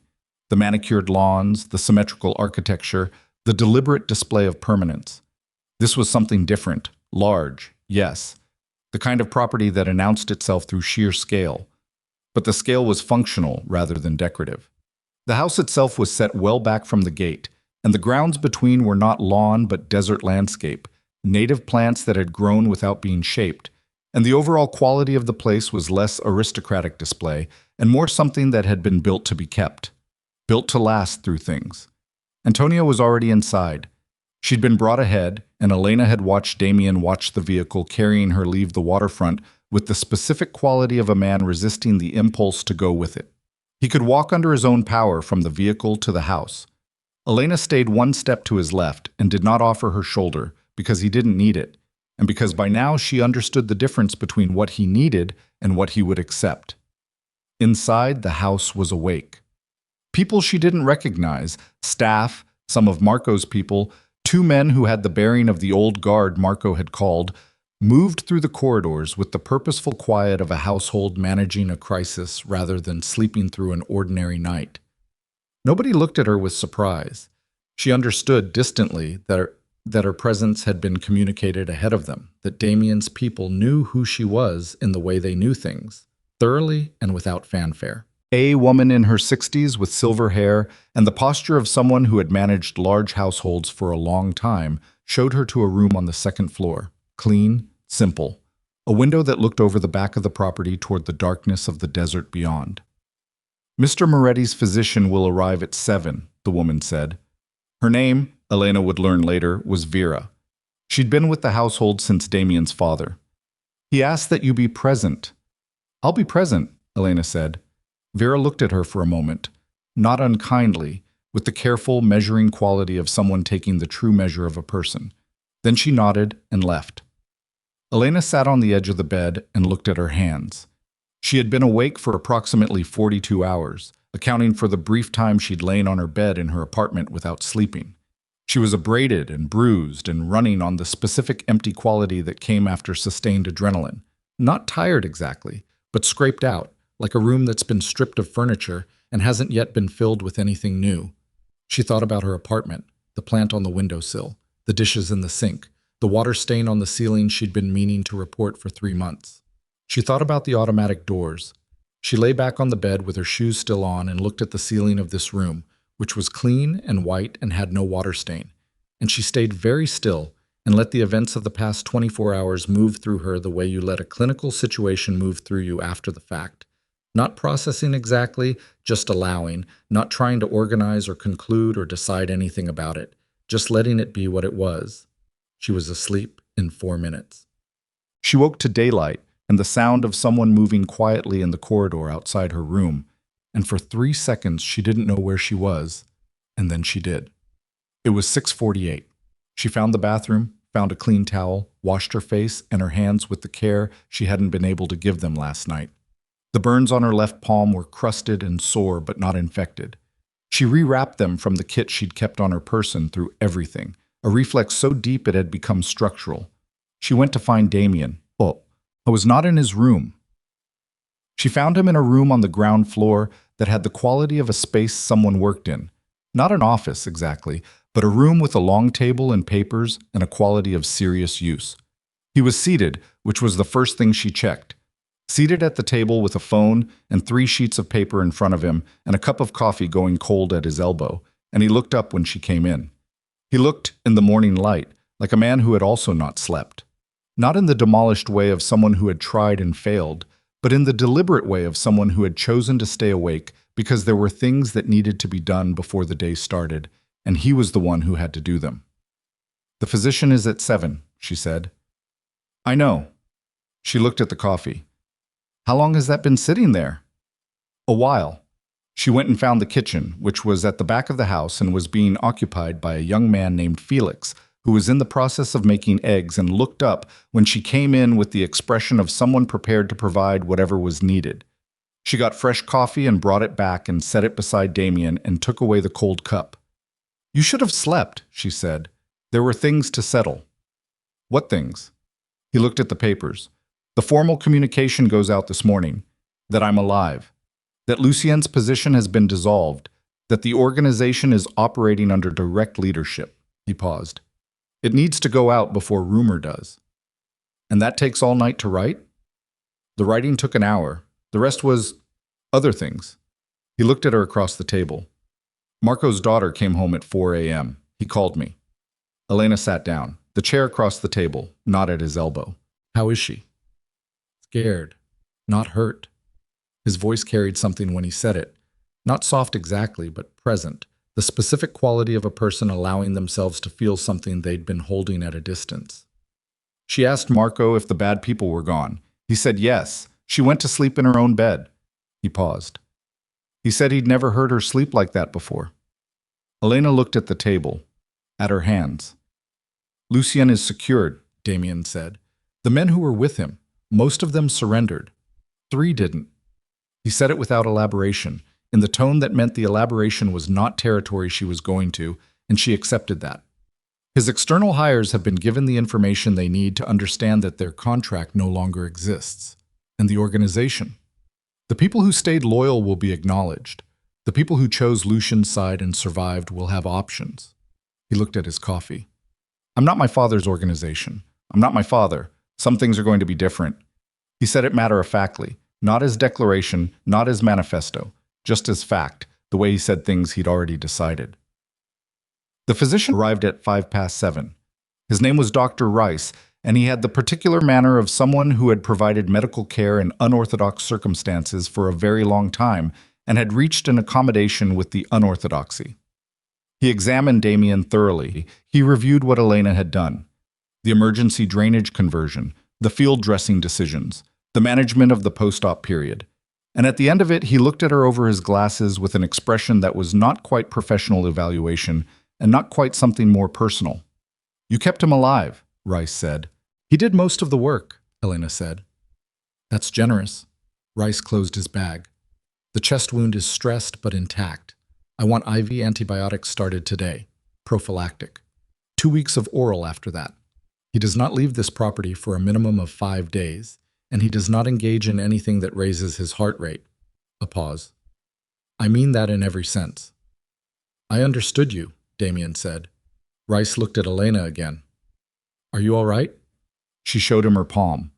He examined it, dressed it properly with supplies he had that were better than what she'd been working with, and told her to keep it clean and give it 48 hours before she used it for anything. She thanked him and meant it. After Rice left, the house was quiet in a way it hadn't been. The particular quiet of a crisis resolved. Not peaceful exactly, but relieved. The ambient tone of a space that has been holding its breath and has been allowed, finally, to exhale. Antonia found her in the hallway outside the main room at 8:30. Damien's younger sister was different in daylight than she'd been in the warehouse. Less contained, less defended. She was small and dark-haired, and she looked at Elena with the direct assessing quality that Elena had learned was apparently a family characteristic, though in Antonia it sat differently, with more warmth around the edges. "You're the nurse," Antonia said. "I'm Elena," she said. Antonia looked at her for a moment. "He told me what you did, in the hospital, and at the warehouse." She paused. "He doesn't tell me things like that. He doesn't explain his world to me. He keeps me at the edge of it, for protection." Something moved in her face. "He told me about you." Elena said nothing. "He said you were 24 and from Ohio, and that you saved his life because you found a pulse nobody else was looking for," Antonia said. "And then he stopped talking, the way he does when he said more than he meant to." Elena looked at the hallway, at the morning light coming through the window at the end of it. "He does that," she said. "He's never done it about a person before," Antonia said quietly. And then she went down the hallway toward the kitchen, toward the smell of Felix's continuing efforts, and left Elena standing in the morning light. She found him outside. The back of the property opened onto a wide stone terrace, and beyond it the desert that she'd glimpsed from her window the night before. In daylight, it was different from what she'd imagined in the dark. Not bleak, but vast, the particular generosity of a landscape that doesn't pretend to be something it isn't, that offers exactly what it is and not a substitute. Saguaro standing at intervals, the pale gold of early morning on everything. Damien was standing at the edge of the terrace. He was wearing a clean shirt. Someone had made that happen, Vera perhaps. The organized quiet of a household that knew what he needed before he asked. He was standing with his weight evenly distributed, which she'd learned to read as a sign that his chest was manageable. He was looking at the desert. She stood beside him, not close enough to be touching, close enough to be present. For a while, neither of them said anything, and the silence had the quality of silence between people who have been through something together. Earned, not awkward, the silence of shared experience that doesn't require filling. A bird moved somewhere in the brush below the terrace. The city was far enough away that you couldn't hear it. You could see its presence in the sky. The haze at the horizon, the ambient evidence of a million ordinary lives proceeding in ordinary ways, completely unaware that somewhere on the eastern edge of their city, a war had been fought and settled in the space of one night. "What happens to Carver Memorial?" she said. "What do you mean?" "I removed a patient without authorization. I had an unauthorized lab analysis run. I misrepresented a consult to a charge nurse." She looked at the desert. "At minimum, I've been terminated. At maximum, there are license implications." "I can address that," Damien said. "I know you can." She paused. I'm not sure I want you to. He looked at her. If you address it, then what happened yesterday becomes something that happened to me and then got fixed, she said. I don't. I'd rather it be something that happened and I deal with the consequences of it, whatever those are. He was quiet for a moment. That's a harder path. I know what hard paths look like, she said. I've been on one since about 7:41 yesterday morning. Something moved in his face, not the almost amusement she'd cataloged through the days of emergency. Something more open than that, something that had room in it for the situation to actually be what it was. The disciplinary board will convene, she said. I'll go before it. I'll tell them what I found and why I made the decisions I made. I'll accept what they decide. She paused. But I'll tell them the truth, which means the truth about the compromised IV line and the tampered access and what was happening in that hospital. All of it. That creates complications for the organization, Damien said. Not a threat, a fact. I know. She turned to look at him directly. I told you from the beginning that I couldn't be part of certain things. That boundary is still there. He held her gaze, the measuring look. But it had been changing through the hours. She'd watched it change. The layers of it coming clear. The way a landscape comes clear as you get closer. The calculation's still there, but underneath it now, something that was simply him, simply the person, stripped of the armor that the armor was built to protect. I know, he said, and you're okay with that. I said I'd answer anything you asked, he said. Ask. She looked at him for a moment. The morning light on his face, the careful way he was standing, managing the chest wound without drama. The shirt someone had brought because the household knew what he needed. The phone in his pocket with the message that would go out today. The message that would tell a criminal organization that their king was alive and in control, and that things were going to be different. What do you want? She said. Not from the situation, not strategically. You. He was quiet for long enough that she thought he might not answer. Not because he was evading it. She'd learned the difference between his evasions and his genuine consideration, but because the question was one he hadn't been asked in a long time or possibly ever, and he was treating it with the seriousness it deserved. I want... He stopped, started again. I've spent most of my life knowing exactly what was in front of me. The next problem. The next decision. I learned to do that because the alternative, looking at anything beyond the immediate, felt like something I couldn't afford. He looked at the desert. What I want is to be able to look further than the next problem. A pause. I don't know what that looks like. I haven't had a reason to figure it out. Elena looked at her bandaged hand, at the desert, at the city beyond it. You have 5 days before you can leave the property, she said. According to Rice. According to Rice, who is correct. She turned back toward the house. That's enough time to start figuring it out. She heard him exhale behind her. Not pain, not effort, something else entirely. The specific sound of a person releasing something they've been holding for a long time. She stopped at the terrace door and looked back at him. I was still standing at the edge of the stone, looking at the desert. His shoulders had a different quality now. Not the managed stillness of someone holding damage at bay, but something closer to rest. Not all the way there. Getting there. Damien, she said. He turned. Come inside, she said. Rice wants the antibiotics started and you haven't eaten since yesterday, and Felix is making eggs. He looked at her for a moment in the morning light. Then he walked toward her with the careful and deliberate step she'd learned all day and night. The step that spent nothing unnecessary, that treated every movement as worth making well. And when he reached the door, she held it open, and he went through and she followed. The days that followed were quiet in a way that felt, at first, almost suspicious. She'd become calibrated to emergency, to the specific frequency of sustained crisis, the way her body had learned to run at that level and had started to accept it as the new normal. The absence of it in those first days at the estate had a strange quality, like hearing silence after a very long noise and not being sure if the silence was real or if you'd simply stopped being able to hear. She stayed. She hadn't made a formal decision about it. She'd just stayed, moving through the days with the natural momentum of someone who was still needed and knew it, who had things to do that were real and present and hers. She managed Damien's antibiotics. She monitored the wound's healing, which progressed well. Rice came daily for the first 3 days, and on the third visit looked at the tissue and told her she'd done better work than he'd expected given the circumstances. which she took as the significant compliment it was. She sat with Antonia in the evenings, at first in the careful, polite way of strangers who are not quite strangers, and then in the easier way that developed when two people discover they are genuinely curious about each other. Antonia was studying architecture, had been, before everything. She talked about it with the specific, unguarded quality of someone talking about something they loved, and Elena listened and asked questions and discovered that listening to someone talk about what they loved was one of the more reliable ways of learning who they were. She called Priya on the second day. Priya answered and was quiet for a moment and then said, "You're alive." "I'm alive. I called the police like you said. The two men impersonating federal agents left the hospital before anyone arrived." A pause.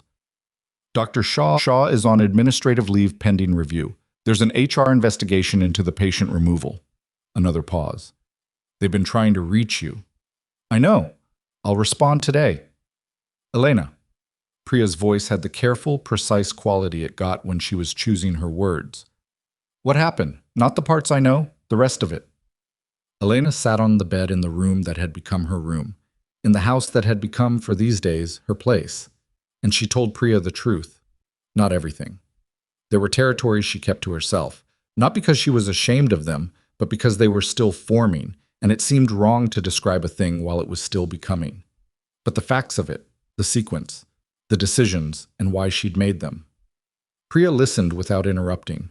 When Elena finished, the silence on the line lasted 4 full seconds. "Okay," Priya said. "Okay? I have things to say about this.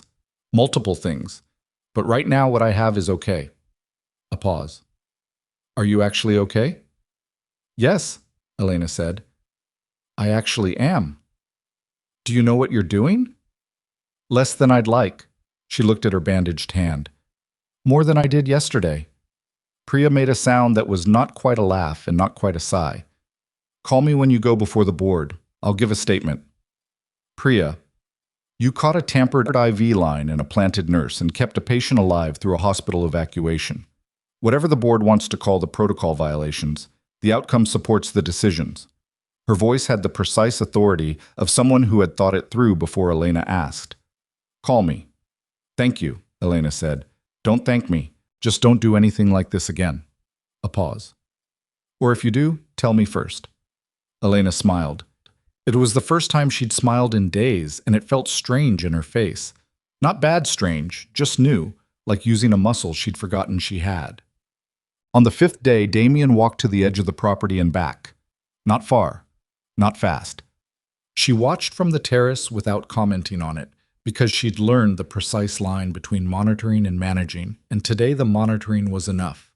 He came back and sat beside her on the terrace steps, and they sat in the afternoon heat, which in Phoenix had the particular weight of something that expected to be taken seriously, and neither of them said anything for a while. "The board convenes next week," she said. "I know. I'm going to go back to Phoenix Tuesday. I need to get things from my apartment." She paused. "Priya is letting me stay with her while things are sorted out." He nodded. He was looking at his hands, which had the same quality her hands had, the evidence of the week, the accumulated small costs of it. His were unmarked where hers were bandaged. But she'd learned not to read the absence of visible damage as an absence of what it covered. "The organization," she said. "What does different look like?" He was quiet for a moment. "Less of certain things. More accountability for what remains." He paused. "Lucien wasn't wrong that what my father built was overextended. He was wrong about what to do about it." He looked at the desert. "I'm not interested in empire for its own sake." "What are you interested in?" He looked at her. The morning light quality of his gaze, not measuring, just present, just her. "Staying alive," he said, "which I've had reason to think about more carefully than usual." A pause. "And whatever comes after that." She looked at the desert, at the saguaros, at the haze of the city at the horizon. "I'm still a nurse," she said. "Whatever happens with the board, that's what I am. I didn't save your life because of who you were. I saved it because you had a pulse, and the room had moved on, and someone had to say so." "I know," he said. "I need you to know it going forward, not just as a fact, as the thing it is." "I know what it is," he said. "I've known since the trauma bay." He looked at her directly. It's the reason I trust you, the same reason I trust very few people. He paused. You don't do things for the reasons most people do them. You do them because they're right, and you've decided they're right, and after that the consequences are the consequences. That gets me in trouble, she said. It got me alive, he said. She exhaled, a long, complete breath, the kind she'd been taking more of in these 5 days. The kind her body was slowly remembering it was allowed to take. The sun was going west in the way it went west in Phoenix, without subtlety or apology.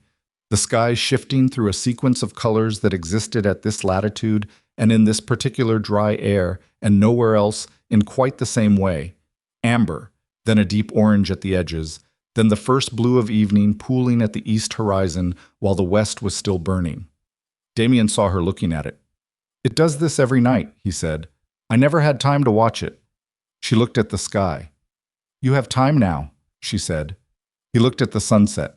The light was on his face, and in that light the week was visible, all of it, the damage and the cost and the thing that had been built in the space where they'd been, the thing that had no clean name yet but was real, that had been built the way the most durable things were built, under pressure and necessity and the specific circumstance of two people discovering each other in the worst possible situation and finding that what they discovered was worth the situation. The city below went on being the city, unaware, as cities always are, of the particular human dramas occurring within them.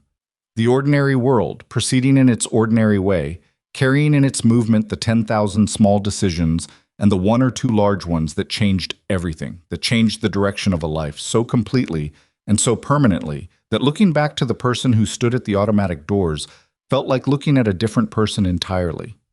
Not a lesser one, just one who hadn't yet done what she'd done. Elena Cross sat on the steps of a house at the edge of Phoenix and watched the sun go down and didn't think about what came next, because next would come regardless, because Tuesday would arrive and the board would convene and she would stand in front of it and tell the truth and take what came from it, and after that there would be more decisions, more days, more of the uncertain and unmapped territory that had opened up the moment she'd put 2 fingers against a stranger's throat and refused to take them away until she found what she was looking for. Beside her, Damien Moretti sat in the fading light and breathed without wincing for the first time in 5 days. And when she heard it, that easy, unguarded breath, the breath of a man who had set something down and was not yet picking it back up, she understood that this was what surviving looked like. Not the moment the danger ended. This, the ordinary, unguarded breath, the sunset nobody had time to watch, the step after the last impossible step, when your feet find ground and the ground holds, and you look up and the world is still there, different from how you left it, changed by everything that happened. But there. Still there. The last light left the sky. The desert went dark. Neither of them moved for a while yet.